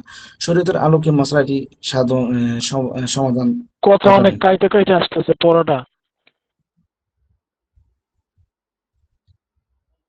জবাব জশ্নে ঈদ মিলাদুন্নবী কোনো ভিত্তি শরীয়ত নেই, তবে যদি হযরত সাল্লাল্লাহু আলাইহি সাল্লামের এই আলোচনা এবং হযরতে সিরাত সানা বা সানানোর জন্য কোনো মজলিস নির্দিষ্ট দিন তারিখ ধার্য না করে অনুষ্ঠিত হয় তাহলে দুরূস্ত আছে। শর্ত হলো তার উদ্দেশ্য হতে হবে হযরতের আলোচনা থেকে বরকত হাসিল করা এবং সিরাতের তাই এবার উপর আমলে জজবা ফায়দা করা, নাম সুনামের উদ্দেশ্যে না থাকতে হবে। প্রশ্নে বর্ণিত ঘটনায় যদি এমন উদ্দেশ্যে মাহফিলের ইন্তেজাম হয়ে থাকে তাহলে ঠিক ছিল, কিন্তু যদি কোনো সঙ্গত কারণে বন্ধ করা হয়ে থাকে তাহলেও কোনো খারাপ কিছু হয়নি। যেমন সিরাত আলোচনার জন্য কোনো আলেম না পাওয়া অথবা কোনো ফিতনার সম্ভাবনা থাকা। হ্যাঁ, যদি বিনা কারণে জলসা মুতলবি করা হয়ে থাকে তাহলে সেক্ষেত্রে উপস্থিত লোকজনের অকারণে কষ্ট দেওয়া গুনাহ হবে। স্বাধীন স্থানে লোকজনকে সাদা পাগড়ি দান, খতনা উপলক্ষে লোকজন জমা করা। সোয়াল আমাদের এখানে বিয়ে বাড়ি থেকে ফেরার সময় লোকজনকে সাদা পাগড়ি দেওয়া হয়। লোকজন এসব পাগড়ি বেঁধে অথবা হাতে নিয়ে নিজ নিজ বাড়িতে ফিরে, একে বড় মাপের সম্মান মনে করা হয়। বলুন এই তরিকা কি জায়েজ নাকি রসম? খ খতনা উপলক্ষে লোকজন জমা করা সুন্নত না বেদাত? ক জবাব এই প্রথাটি যদি সুন্নত মনে করে পালন করা হয় তাহলে বেদাত এবং অবশ্যই বর্জন। যদি সুন্নত মনে না করা হয় কিন্তু এমন পাবন্দি করা হয় যে ফরজ ওয়াজিবের মতো জরুরি মনে করা হয় এবং কেউ না করলে খারাপ মনে করা হয় তাহলে এটা নাজায়েজ। আর যদি এসব বিষয় থেকে বিরত থেকে শুধু খুশি মনে কোনো চাপ অনুভব না করে দেওয়া হয় এবং কোনো প্রকার প্রতিদানের প্রত্যাশা না করা হয় তাহলে এটা জায়েজ। খ সুন্নত মনে করা বা সুন্নতের মতো পাবন্দি করা এবং যারা করে না তাদেরকে খারাপ মনে করা বেদাত এবং অবশ্যই বর্জনীয়। নামাজের পর মুসাফা করার হুকুম। সওয়াল নামাজের পর লোকজন যে মুসাফা করে তা কি জায়েজ নাকি না জায়েজ? জবাব নামাজের পর মুসাফা করাকে যেভাবে নামাজের অংশ বানানো হয়েছে তা বেদাত এবং অবশ্যই বর্জনীয়। হ্যাঁ, যদি কারোর সাথে ওই সময় দেখা হয় তাহলে সাক্ষাতের মুসাফা হিসেবেই করে নিবে, নামাজের পরে মুসাফা হিসেবে নয়। বুজুর্গ এবং পীরের উদ্দেশ্যে নিয়াজ এবং মাইয়াতের বিভিন্ন রসম হুকুম। সওয়াল ক অধিকাংশ লোক বলে থাকে আজ অমুক পীর বা বুজুর্গের নিয়াজ এবং মতলব কি, এটা কি জায়েজ? খ প্রশ্ন মাইয়াতকে নিয়ে বিভিন্ন রসম আমাদের এখানে প্রচলিত আছে, এই প্রসঙ্গে শরীয়ত আহকাম কি? জবাব ক, আজকাল নিয়াজের নামে যেসব রসুম প্রচলন লাভ করছে শরীরের দৃষ্টিকোণ থেকে সেগুলো কোনো প্রমাণ নেই, এসব বেদাত ছেড়ে দেওয়া ওয়াজিব। তবে কোনো বুজুর্গের ইশারে সওয়াব করা তরিকা হচ্ছে সাধ্য মতো টাকা পয়সা, খাবার বা কাপড় সৎকার করে চুপে চুপে সে বুজুর্গের উদ্দেশ্যে পৌঁছে দেবে। এই উদ্দেশ্যে দাওয়াত বা সম্মেলন আয়োজন করা নাজেজ এবং বেদাত। খ প্রশ্ন জবাব, বিহেস্তি যাওয়ার এবং বিহেস্তি গাহারের জানাজা এবং মইয়তের আহকাম বিস্তারিতভাবে দেওয়া আছে, সেখানে পরে জেনে নিন। উরস এবং বার্ষিকীর শরীর অবস্থান। প্রশ্ন, উরস এবং বার্ষিকীর শরীর অবস্থান কি? জবাব, শরীয়তে উরস বা বার্ষিকীর কোন অবস্থান নেই, এগুলো সব মানুষের গড়া বেদাত বা অবশ্য বর্জনীয়। জানাজার পর হাত উঠিয়ে দোয়া করা। প্রশ্ন, হুজুর সাল্লাল্লাহু আলাইহি সাল্লাম কি কোনো একজন সাহাবীর জানাজা শেষ করে হাত উঠিয়ে দোয়া করেছেন নাকি করেননি? নামাজে জানাজা শেষে হাত উঠিয়ে দোয়া করা কেমন? জবাব, জানাজা নামাজ শেষে হাত উঠিয়ে দোয়া করার বিষয় না বিষয় না নবী করিম সাল্লাল্লাহু আলাইহি সাল্লাম থেকে বর্ণিত না অন্য কোনো সাহাবী থেকে। কাজেই এই আজকাল যে রেওয়াজ চালু হয়েছে এবং বিষয়টিকে জরুরি মনে করা হয়, না করলে তিরস্কার করা হয়, তা বেদাত অবশ্যই বর্জনীয়।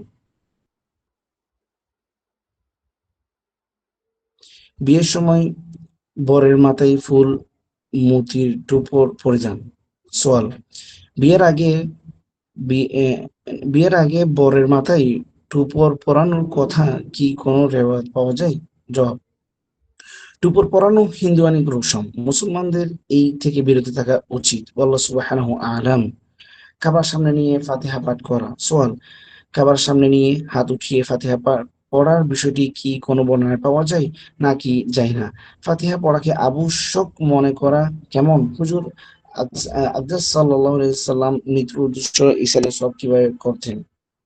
জবাব, কোন রিওয়ায়াতে বা হাদিসের দ্বারা প্রমাণিত নয়, একে আবশ্যক মনে করা মারাত্মক বেদাত। ইসালে সব সহিহ তরিকা হচ্ছে ইখলাস ও নিষ্ঠার সাথে নাম সুনামের নিয়ত না করে যে কোনো নেক আমলের ব্যাপারে এই দোয়া করা যে, হে আল্লাহ, এর সওয়াব আপনি অমুককে দান করুন। এই জন্য মানুষজন জমা করা অথবা বিশেষ বিশেষ দিনে জমা হয়ে সম্মিলিতভাবে তেলাওয়াত করা, রান্না বান্না করা ইত্যাদি সব কাজ বেদাত, এগুলো থেকে বেঁচে থাকা জরুরি। কবরে আহাদনামা রাখার হুকুম। সোয়াল, কবরে আহাদনামা রাখা কেমন? জবাব, মাইয়াতের সাথে কবরে কোন কোন আহাদনামা দেওয়া বিধান শরীয়তে নেই। আল্লাহ সুবহানাহু আলাম। কবরে তালকিন করার হুকুম কি? সোয়াল, কবরে তালকিন করার নিয়ম কি? শরীয়তে কবরে তালকিন করার কোনো বিধি নেই। আল্লাহ সুবহানাহু আলাম। মসজিদে উঁচু আওয়াজে দরুদ এবং সালাম, নাত এবং মিলাদের অনুষ্ঠান করা। সওয়াল, মসজিদে কি উঁচু আওয়াজে দরুদ সালাম পাঠ করা উচিত নাকি উচিত নয়? মসজিদে কি মিলাদ শরীফ করা হওয়া উচিত? জবাব, নামাজের সময় যখন লোকজন ফরজ সুন্নত অথবা নফল পড়তে থাকে তখন মসজিদে উঁচু আওয়াজে জিকির ওয়াজ খুতবা দেওয়া দুরূহ নয়। তবে যখন কেউ নামাজে মাশগুল থাকবে না তখন জেহেরি জিকির অথবা ওয়াজ করা জায়েজ আছে। কিন্তু আজকাল দুরূহ শরীফকে যেভাবে দাঁড়িয়ে সম্মিলিতভাবে বুলন্দ আওয়াজে পড়া আবশ্যক মনে বানিয়ে নেওয়া হয়েছে, সেটা বেদাত। অবশ্যই হযরত সাল্লাল্লাহু আলাইহি সাল্লাম এর সিরাত পাক আলোচনা করা অত্যন্ত সৌভাগ্য এবং খায়ের বরকতের কারণ, কিন্তু একে কোনো বিশেষ দিনের সাথে বিশিষ্ট করা দুরূহ নয়। তাছাড়া এতে অংশগ্রহণের উদ্দেশ্য হতে হবে ইত্তেবায়ে সুন্নতের জজবা সৃষ্টি করা, নাম সুনাম নয়। আল্লাহ সুবহানাহু ওয়া আলাম। কবরে আজান দেওয়ার হুকুম। সওয়াল, এক ব্যক্তি মারা গেল, তাকে দাপন করার জন্য কবরস্থানে নিয়ে যাওয়া হলো। দাপন করা হয়ে গেলে এক লোক তার কবরে আজান দিল। কবরের উপর আজান দেওয়া ঠিক কি ঠিক? উত্তর, উল্লিখিত পান্তায় কবরের উপর আজান দেওয়া সম্পূর্ণ ভিত্তিহীন। কোরআন ও হাদিসের এর কোনো উল্লেখ নেই, এমন আমল থেকে বিরত থাকা আবশ্যক। আল্লাহ সুবহানাহু আলাম। আজানের আগে সালাত এবং সালাম পড়ার হুকুম। সওয়াল, আজানের আগে দুরূদ শরীফ পড়া জায়েজ কিনা? যে মসজিদে গত 30 বছর থেকে আজানের আগে দুরূদ পড়া হচ্ছে না, সেখানে এখন পড়া না পড়া নিয়ে নামাজীদের মধ্যে মারাত্মক বিরোধ চলছে। দয়া করে হাদিস ও ফিকহের আলোকে দলিল সহ দিবেন। জবাব: দুরূদ শরীফ পড়া অত্যন্ত ফজিলতের কাজ। যে মুসলমানকে আল্লাহ যত বেশি তৌফিক দিবেন তার উচিত তত বেশি দুরূদ শরীফ পাঠ করে নিজের নেকি ফালা ভারী বানানো। এর জন্য খাস কোনো দিন বা সময় শরীয়তের পক্ষ থেকে নির্ধারণ করা নয়। মানুষ যখন চাইবে ইখলাসের সাথে নাম শোনামের উদ্দেশ্যে বিধি রেখে দুরূদ শরীফ পড়তে পারবে। কিন্তু আমাদের এই যুগে কোন জায়গায় যেভাবে আজানের আগে সম্মিলিতভাবে উচ্চ আওয়াজে সালাত বা এই সালাম পড়া রেওয়াজ হয়ে গিয়েছে এবং যেভাবে একে ফরজ ও ওয়াজিবের মতো আবশ্যক মনে করা হয়, এটা দুরূদ শরীফ নয়, বরং এটা দুরূদ প্রদর্শনী। কোরআন হাদিস বা সাহাবে মুবারক তাবিদের মুবারক যুগে এর কোনো উল্লেখ পাওয়া যায় না। কাজে এটা বেদাত। মুসলমানদের উচিত এই তরিকার বদলে সুন্নত অনুযায়ী আদব ইখলাসের সাথে দুরূদ শরীফ পাঠ করা তরিকা অবলম্বন করা। নামাজের পর বুলন্দ আওয়াজে সালাম পড়ার হুকুম। সওয়াল: নামাজ সমূহের পর সম্মিলিতভাবে বুলন্দ আওয়াজে আসসালাতু ওয়াসসালামু বলা ফরজ, ওয়াজিব, সুন্নত, মুস্তাহাব নাকি বেদাত? জবাব: দুরূদ পড়া অনেক বড় সওয়াবের কাজ, কিন্তু আজকাল সম্মিলিতভাবে দাঁড়িয়ে দুরূদ শরীফ পাঠ ও পড়াকে যেভাবে জরুরি মনে করা হয় এবং যে ব্যক্তি তা না করে তাকে খারাপ মনে করা হয়, এটা বেদাত। আল্লাহ সুবহানাহু আলাম। নামাজ এবং দরসের পর মুসাফা করা।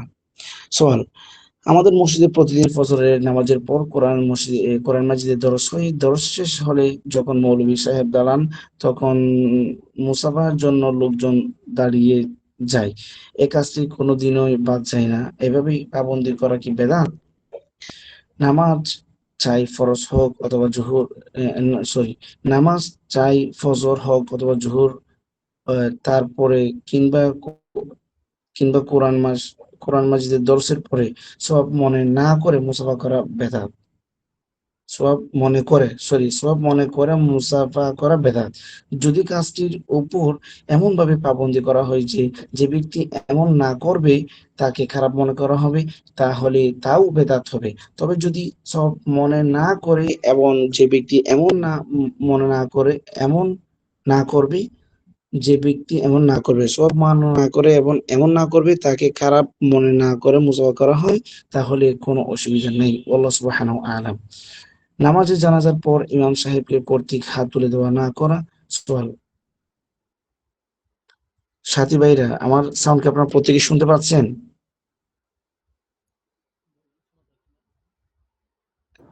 জি, পাচ্ছি। হ্যাঁ, আলহামদুলিল্লাহ। জানাজার পর ইমাম সাহেবকে কর্তৃক হাত তুলে দোয়া না করা। সওয়াল: নামাজে জানাজা শেষ করে ইমাম সাহেব প্রচলিত নিয়মে দোয়া না করে চলে গেলেন। কেউ কেউ অভিযোগ সুরে বলল, দোয়া না করলে জানাজার নামাজ পূর্ণ হয় না। কিছু লোক বলল, খুদ জানাজাই ময়িতের জন্য দোয়া, অতএব নামাজের পড়া হয়েছে। কোন আমলটি সঠিক? জবাব: খুদ জানাজাই দোয়া, তারপর হাত উঠিয়ে দোয়া করা হাদিস থেকে প্রমাণিত নয়, কাজে ইমাম সাহেব আমলটি সঠিক। যারা তার অভিযোগ করেছে তাদের অভিযোগ সঠিক নয়। দাফনের পর কবরের উপর আজান দেওয়া। সওয়াল: দাফনের পর কবরে দাঁড়িয়ে আজান দেওয়া হয়, শরীয়তে এর কি কোনো ভিত্তি আছে? জবাব: দাফনের পর আজান দেওয়ার কোনো কথা শরীয়তে প্রমাণিত নেই। এই থেকে বিরত থাকা জরুরি, কেননা এটা বেদাত। দোয়ার শেষে সল্লু আলাইহি ওয়াসাল্লাম তাসলিমা পড়ে উচ্চ আওয়াজে দুরূদ শরীফ পড়ার হুকুম। সওয়াল: আজকাল অনেক মসজিদে দোয়ার শেষে সল্লু আলাইহি ওয়াসাল্লাম তাসলিমা পড়ে ইমাম এবং মুত্তাকি জোরে জোরে দুরূদ শরীফ পড়ে। ইমাম নিষেধ করলে ফাসাদ সৃষ্টি হয়, এর হুকুম কি? জবাব: উল্লেখিত আমলটি যে গুরুত্ব এহতেমামের সাথে করা হচ্ছে এবং না করলে তিরস্কার করা হচ্ছে তা বেদাত। এ থেকে বিরত থাকা জরুরি। যেসব লোক এই আমল করে যাচ্ছেন তাদেরকে উলামায়ে কেরামের ফতোয়া দেখিয়ে নরম ভাবে বোঝানো উচিত, কিন্তু এর জন্য ফিতনা ফাসাদ সৃষ্টি বাস্তবিকই অন্যায়।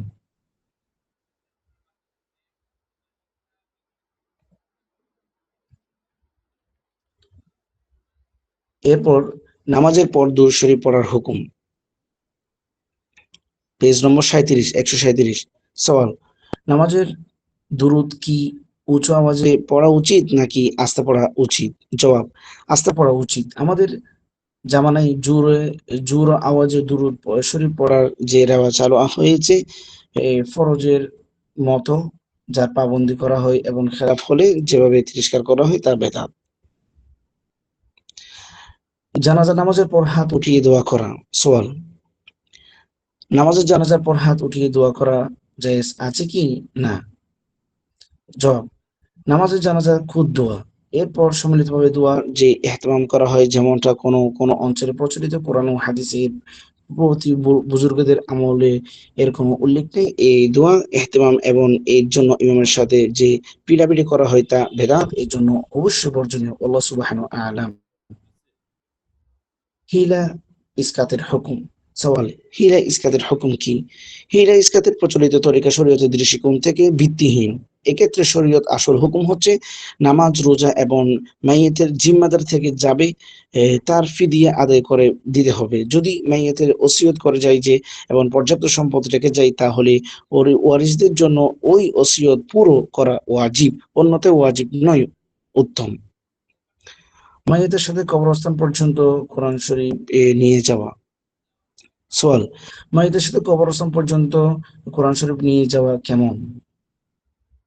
জবাব, এর কোনো ভিত্তি নেই। আল্লাহ সুবহানাহু ওয়া তাআলা। নামাজে জানাজার পর দোয়া করা। সওয়াল, নামাজে জানাজার পর দোয়া করা জায়েজ আছে কিনা?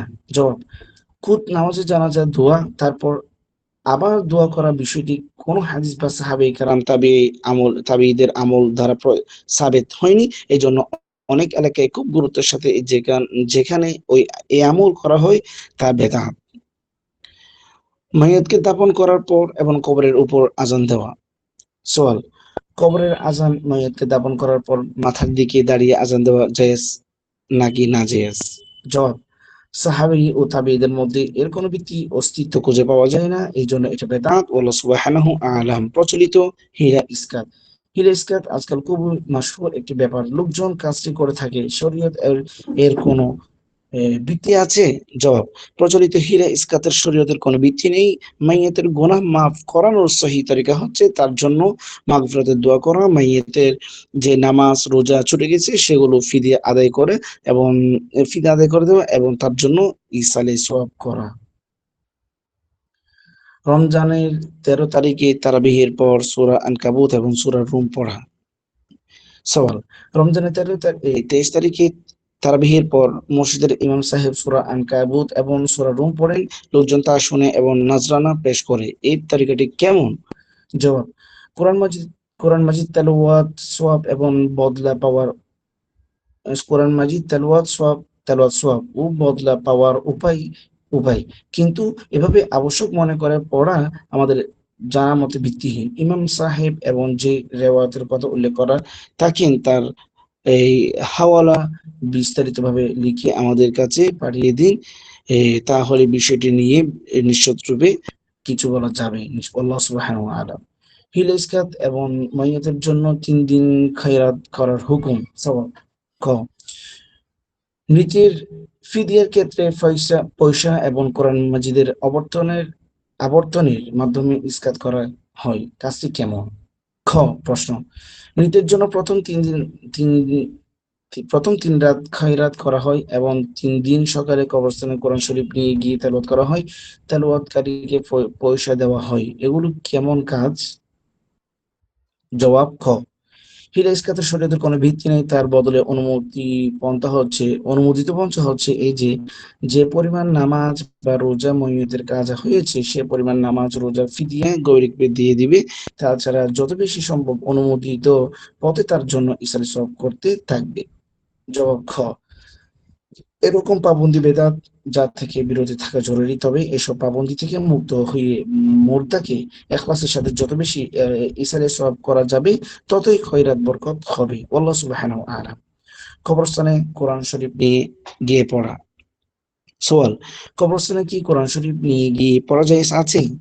জায়েজ হওয়ার ব্যাপারে নু ইন্নু নুবিরু কুবুর মাউতানকুম বিল কোরআন দ্বারা দলিল পেশ করা দুরূস্ত হবে?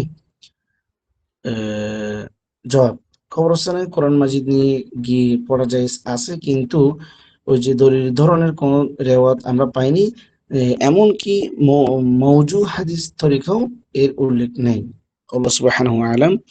কবরবাসীদের ওসিলা অবলম্বন করা। সওয়াল, কবরবাসীদের উসিলা অবলম্বন করা কি জায়েজ আছে? এই বিষয়টি জায়েজ করার জন্য এই হাদিসে দ্বারা দলিল পেশ করা কেমন? জবাব: উসিলা অবলম্বন করা যেতে পারে, কিন্তু সরাসরি তাদের কাছ থেকে হাজত তলব করা হারাম। ইস্তাইনু বিআহলিল কুবুর, যে এই জাতীয় কোনো হাদিস পাওয়া যায়নি। জামাতের পর ইমামের সাথে মুসাফা করা। সওয়াল: জামাতের পর ইমামের সাথে মুসাফা করা দেওয়া উচিত নয় কি উচিত? কি উচিত নয়? উচিত নাকি উচিত নয়? জবাব: নামাজের পর ইমামের সাথে মুসাফা করাকে অনেকে সুন্নত মনে করে। শরীয়তে তার কোনো ভিত্তি নেই। বিশেষভাবে নামাজের পর মুসাফাকে সুন্নত মনে করা দুরূহ নয়।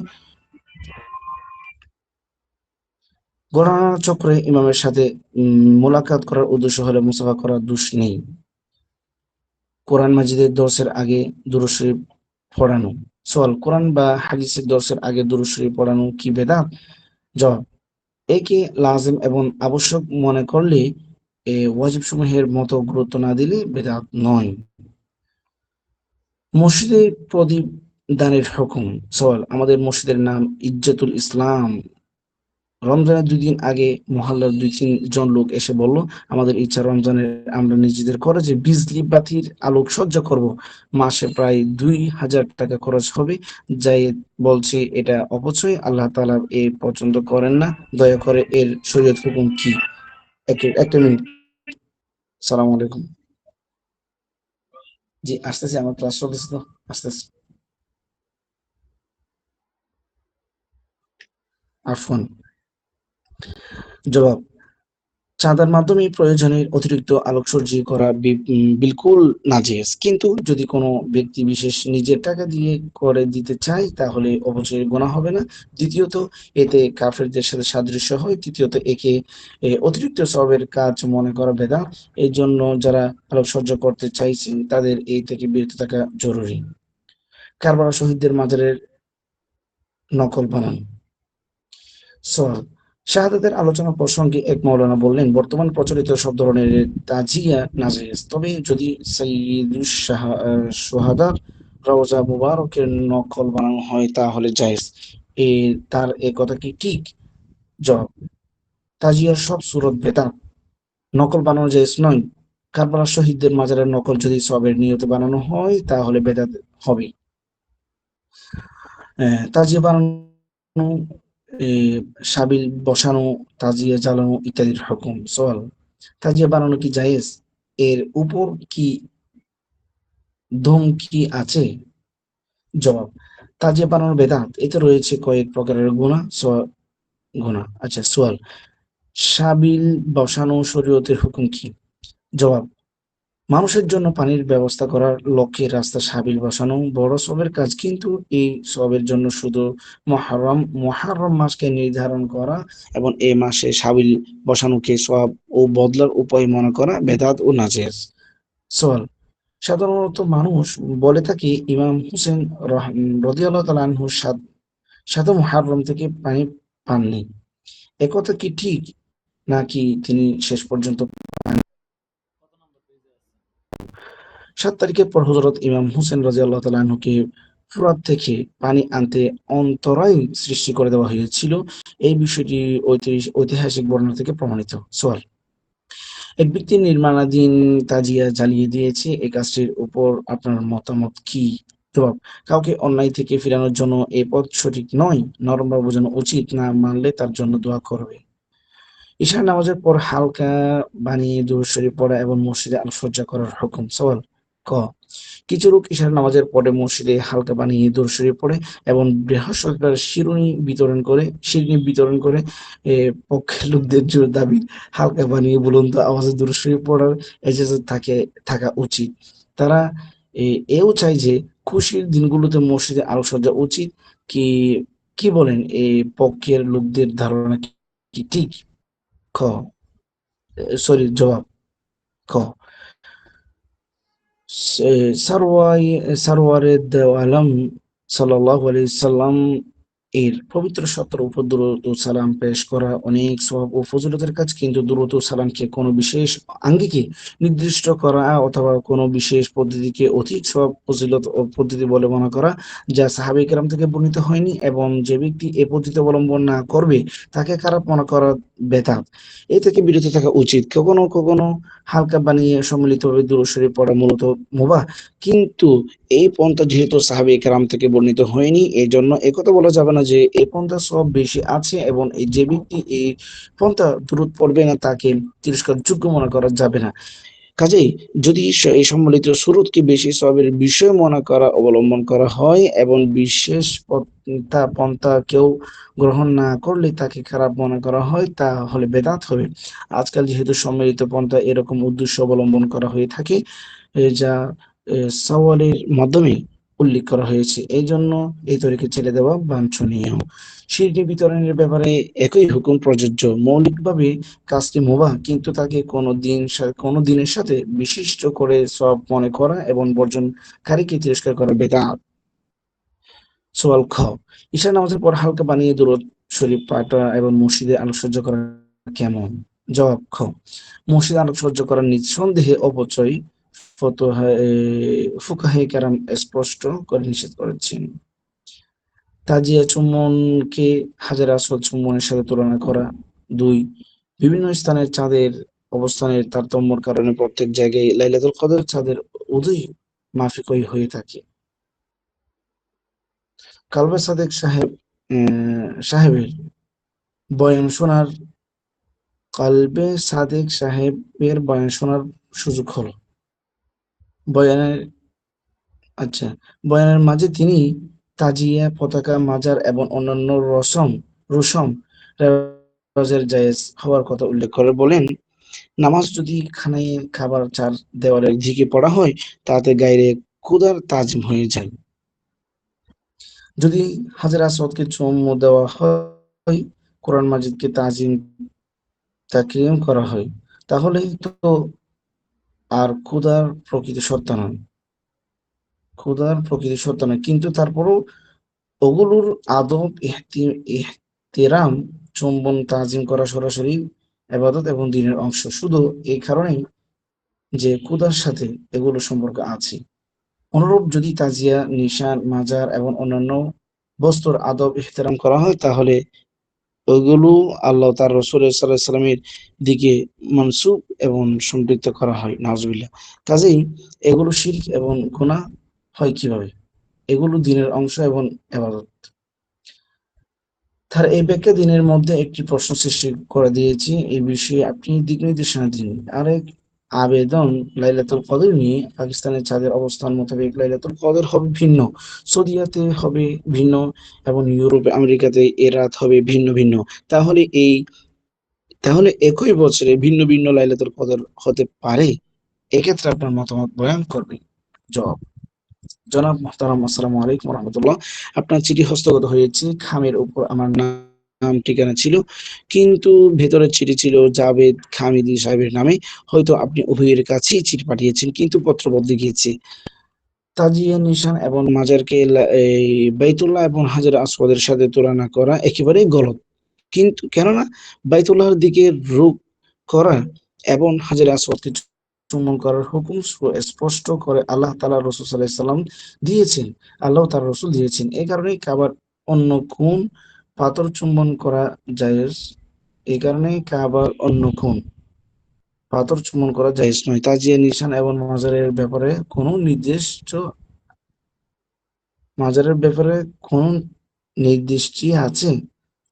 অন্য কথায়, নামাজের মধ্যে রুক করা অথবা চুম্বন করা কিংবা অন্য কোনো তাজিমি আমল যেটা ইবাদতের সাথে সাদৃশ্যপূর্ণ, আসলেই তা গায়রুল্লাহর জন্য করা হারাম।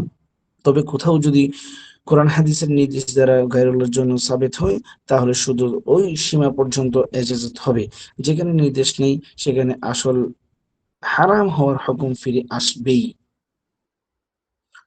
অতীতাচার অনুসারে লাইলাতুল কদর ফজিলত সর্বত্র পাওয়া যায়, কাজে ভিন্ন ভিন্ন রাতে তার ফজিলত লাভ করা সম্ভব। আল্লাহ সুবহানাহু আলাম। গায়রুল্লাহর নামে নজর নিয়াজ করার হুকুম। সওয়াল, কোরআন মাজিদের মধ্যে স্পষ্ট উল্লেখ আছে যে যদি কোনো বস্তুর উপর আল্লাহ ছাড়া অন্য কারো নাম নেওয়া হয় তাহলে সেটা হারাম হয়ে যাবে। কিন্তু নজর উম, আচ্ছা কিন্তু নজর বা নিয়াজের মিঠাই এবং খানা বরকতের মনে করা মুসলমান ব্যবহার করে থাকে, এটা কি কোরআনের খেলাফ কাজ হয় না? জবাব: ওইসব নজর নিয়াজ যেগুলো গায়রুল্লাহ নামে হয়ে থাকে, বাস্তবিক সেগুলো কোরআনের কারিমের খেলাফ। 15 শাবান বা শবে মেরাজ মসজিদে আলোকসজ্জা করা। সোয়াল: ক 15 শাবান বা শবে মেরাজের সময় মসজিদে আলোকসজ্জা করার হুকুম কি? প্রশ্ন: খ কোন মসজিদে মসজিদ কমিটি আলোকসজ্জার ব্যবস্থা করে না। কেউ কেউ বলে, যদি কেউ ব্যক্তিগতভাবে করে দেয় তাহলে আমরা আপত্তি করব না, এমনটা কি করা জায়েজ? জবাব: ক যতটা আলো মসজিদের প্রয়োজন তার চেয়ে বেশি দূর করা দুরূহ নয়।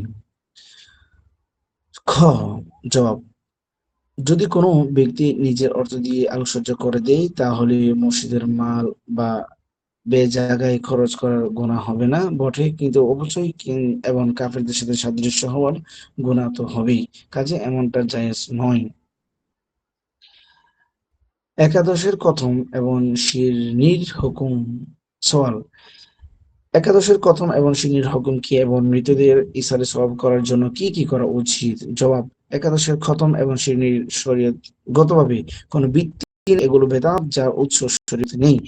এগুলোতে শরীক হওয়া উচিত নয়। মৃতদেরকে ইসালে সওয়াব করার নিয়তে সদকা করার খায়রাত যে কোনো সময় করা যেতে পারে। আল্লাহ সুবহানাহু ওয়া তাআলা এলম, ইতিহাস এবং চিকিৎসা প্রসঙ্গ। জি, ঠিক আছে। এলেম, ইতিহাস এবং চিকিৎসা প্রসঙ্গ এই অধ্যায়টা আমরা স্কিপ করব, কারণ এটা অতটা আমাদের জন্য বেশি একটা ইয়া না। আমরা মাসলা মাসাইল সংক্রান্ত যেগুলো আমাদের জন্য জরুরি বেশি এগুলো পড়ব। ইতিহাস সংক্রান্ত বিষয় এখানে বিভিন্ন বিভিন্ন বই টই ইত্যাদির বিভিন্ন বিষয় এখানে আনা হয়েছে আর কি, এগুলো অতটা জরুরি না। ঠিক আছে, রচনা প্রবন্ধ অনেক কিছুই।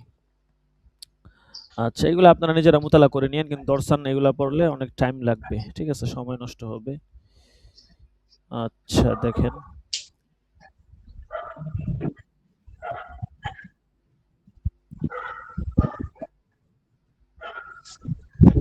মোটামুটি অনেক লম্বা।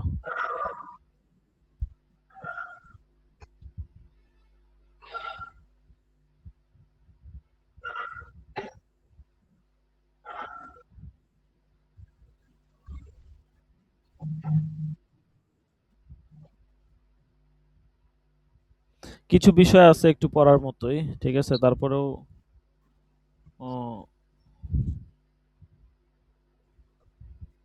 আচ্ছা, এখানে যে বিষয়টা পড়ার মতো, যেমন এই যে এই বিষয়টা একটু জরুরি। ঠিক আছে, মেডিকেল কলেজের সহশিক্ষা এবং মানবদেহের গোপনাঙ্গ দর্শন সম্পর্কিত কয়েকটি মাসাইল, এটা একটু জরুরি। এটা 196 থেকে এটা মোটামুটি মাসালা 8 জবাব।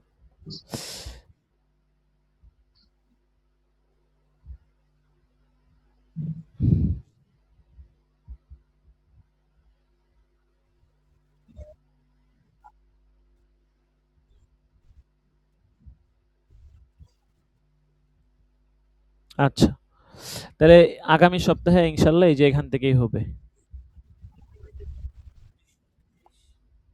196 পেজ এখানে।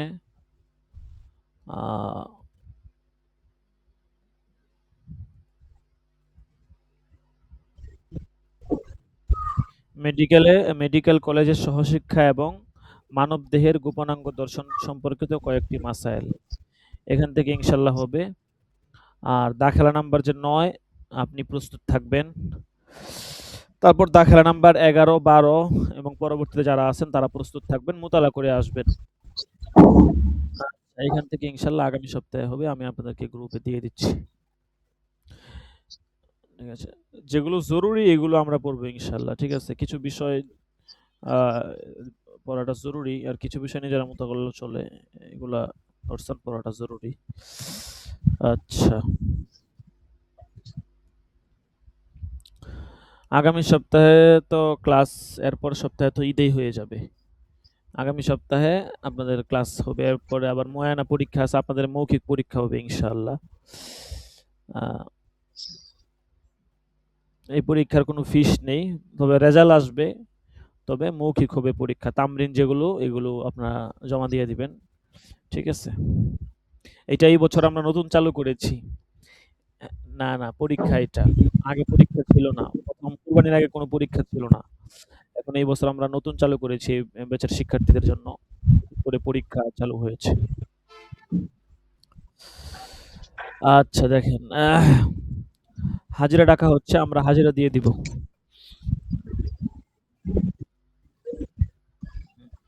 সাবেত আহমদ, মুশফিকুর রহমান 6 নাম্বার দাখেলা।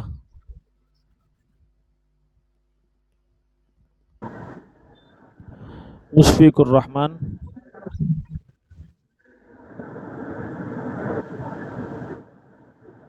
হাজিরা ডাকা হচ্ছে, হাজিরা দিব। মুশফিকুর রহমান নেই, হাজিরা না, না দিলে তো ফাইন পড়ে যাবে। ফাইন দিয়ে দিলাম।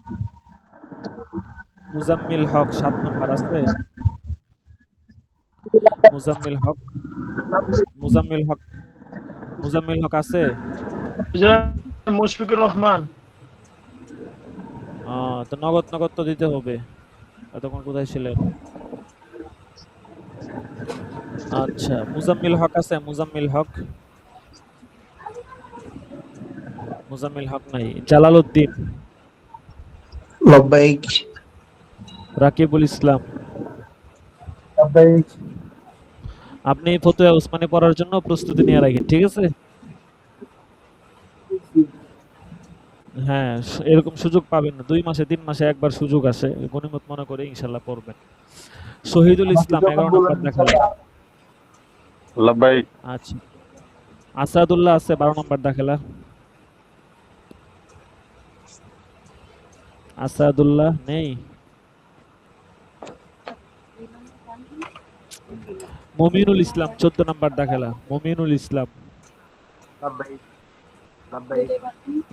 আচ্ছা, প্রতিটা দরসে থাকার চেষ্টা করবেন, কত বড় দরসে আপনার গাইন দেখা যাচ্ছে। রিয়াজুল ইসলাম 15 নাম্বার দাখেলা। রিয়াজুল ইসলাম নাই। সাইফুল ইসলাম 16 নাম্বার।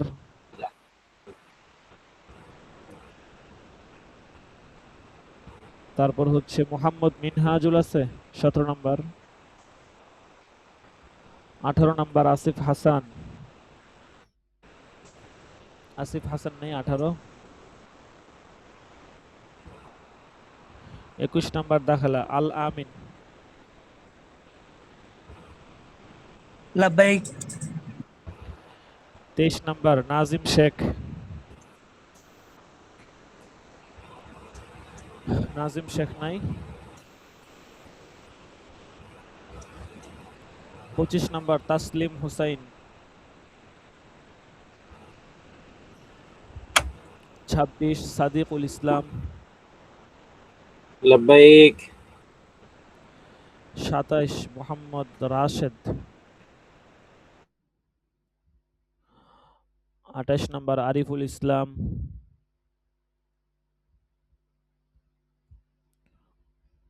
আরিফুল ইসলাম নেই। Hussain Ahmad 29 number দাখেলা।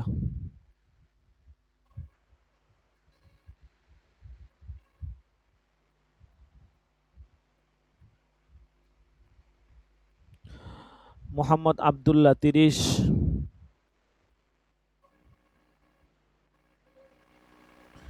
Mizanur Rahman 31 number. 32 number আল আমিন। 33 নাম্বার হাসানুর। 34 নাম্বার মাহদি হাসান।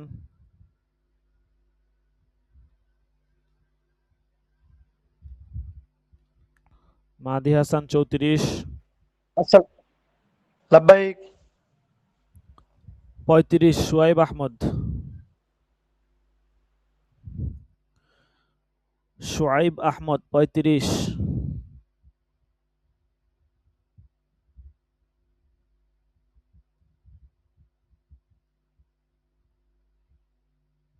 কারো গান পড়ে থাকলে বলতে পারেন।